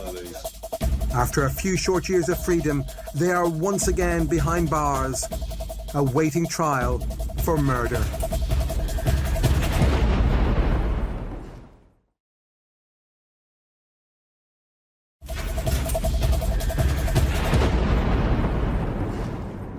In August 2017, best friends and convicted murderers Unwin and McFaul brutally rape and murder mother of two, Quinn Ngoc Weng, while out of prison on probation. They make little effort to hide their tracks and are swiftly caught by the police. The CCTV from the property next to Stephen Unwin's house was crucial in proving their movements on the night of the murder. Ironically, Stephen Unwin had put up those cameras himself. The property belonged to his uncle and auntie, and he put them up for security. What he perhaps didn't realise was that those cameras gave a view of a small section of his backyard. Unwin and McFaul are both charged with murder. The pair plead not guilty, and the case goes to trial at Newcastle Crown Court. The striking thing that happened there was that friends of Quen were at court. They were outside holding a photograph of her, and strikingly they put a white sash around the top of the photograph. These white sashes are a sign of mourning and of loss in Vietnam. They took the photograph of her into the court itself as well, and I'd never seen anything like that before, and it was really quite poignant. Lúc đấy em gọi là không còn tâm trí nào để nhìn vào nó nữa. Hiểu. Chỉ nghe được là I couldn't feel anything at that point, but I didn't want to look them in the eye. I just thought, how could you do these things to my sister? mình chỉ nghĩ đơn giản là tại sao nó làm được như vậy? Tại sao nó lại đối xử với em như vậy thôi? Mình chỉ nghĩ được như thế thôi. The defence for Unwin and McFaul was quite simple. Each blamed the other. So McFaul was to say that Unwin had carried out the murder and he wasn't there when it happened, and vice versa. Both were trying to use what's called a cutthroat defence, where you blame your co-accused. Quinn's murder is so horrific that the judge allows their previous murder convictions to be put before the jury as bad character evidence. Once the bad character evidence was before the jury, any lingering doubts they may have had would have evaporated, I'm sure. They only deliberated for 4 hours before finding both men guilty of murder. And they convicted Unwin of rape as well. Mr. Justice Morris made lengthy sentencing remarks. He called Stephen Unwin calculating and manipulative and a ruthless killer. And he said, William McFaul, he said he was a violent man capable of monstrous behaviour. This time, the judge is not risking these two murderers ever walking free again. He sentences both men to life without the possibility of parole. Unwin and McFaul will die in prison. Outside court, Quinn's family make a dignified and heartfelt statement. Today I am relieved that these men will now spend the rest of their lives in prison. They don't deserve freedom. It breaks my heart that I will never see Quinn again, but the result today does give us some justice. She was a devoted mother and an amazing sister who we will remember her beautiful smile forever. In May 2019, a coroner's inquest begins to discover why so many opportunities were lost to recall Unwin and McFall back to prison before they committed another violent murder. In particular, they were looking at how Unwin and McFall were able to associate with one another and whether anything could have been done to stop that and whether anything could have been done to prevent the tragic outcome for Quen. Of particular concern to the coroner are the 26 red flags police log against Unwin. One in particular stands out: Unwin's threat over social media to rape and beat a woman. The victim contacted the police to say that this threat had been made. A police officer attended. She didn't want to pursue the case, but she did tell him that he was a murderer on life licence. So this went on a police log that he'd threatened to rape someone. But it wasn't flagged up to the probation service, so they didn't get to know about it, but it was on the police log. And then, within 6 weeks, he'd carried out the rape and murder of Quen. The coroner uncovers a shocking lack of communication between the police and the probation service. There had been a system of flags and markers where every incident of that type would be flagged up to the probation service. Now that began in 2013, but by 2015 it had been scrapped because it provided too much. The workload that it created for the police officers involved was swamping them.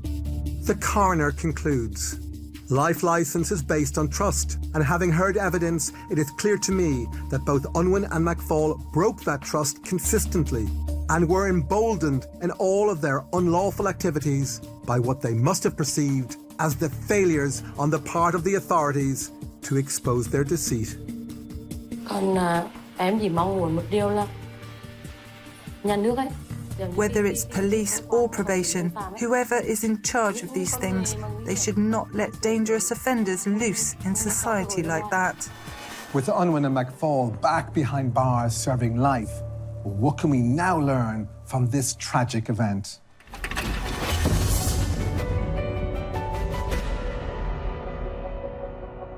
Do you think the lessons from the failings that contributed to this terrible crime have been learned? I hope so. The probation service has certainly indicated that they would respond positively to the coroner's letter, and the police service similarly. I think part of the problem is that when you have an investigation and when light is shone in gaps in the system, then due to embarrassment, due to public outcry, things are fixed and there's a lot more attention in that one service. But over time, things can become lax again. And as you say, the problem is this kind of incident is so rare that when there is lapses in communication, when people aren't following up prisoners as much as they should, the vast majority of the time there's no deadly consequence. So these mistakes are allowed to continue. What's devastating really about this case is that this was not a crime that was inevitable, that was waiting to happen. Because for a great deal of the management of this case, it appeared to be managed quite well. Yes, and that's a learning point in itself, that it doesn't necessarily follow that if things seem to be going swimmingly or reasonably well, that you take your eye off the ball. These men needed to be managed in the community. They're lifers, after all. They're subject to life licence. That doesn't end. That remains for the rest of their life. So there's a responsibility to maintain vigilant and careful supervision. I completely agree. You cannot take your eye off the ball because people with this kind of background, especially if they have very warped values and boundaries, they can offend in the future. So you can't afford to be lax. You have to always be on top of them in terms of supervision. Could this crime have been prevented? In my opinion, absolutely. I think it was Unwin's red flags. There were so many of them, and they were potentially so dangerous that something should have been done. Recall should have been seriously considered at that point. Knowing what we know now, if he had been recalled for some of his 26 potential infractions and then subsequently released, as would have been likely, do you think he would forever have remained a danger, a potential murderer in waiting? I think what we know about him now suggests that he was always a ticking time bomb. Who would become his next victim? We don't know. We'll never know that. It wouldn't have been that young lady. It would have been someone else.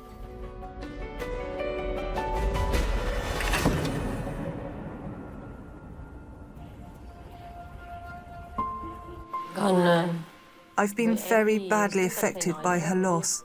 For 3 years, my mental health has really suffered. I've started to get a little better in the last year or so.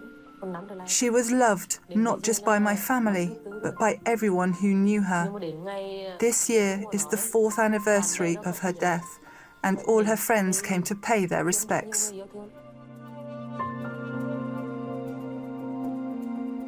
When 2 convicted killers released on life licence meet up, how surprised should we be when they plot and perpetrate another murder? The police and probation should have kept them apart and ensured that they adhered to the conditions of the release. If that had happened, 1 life could have been saved.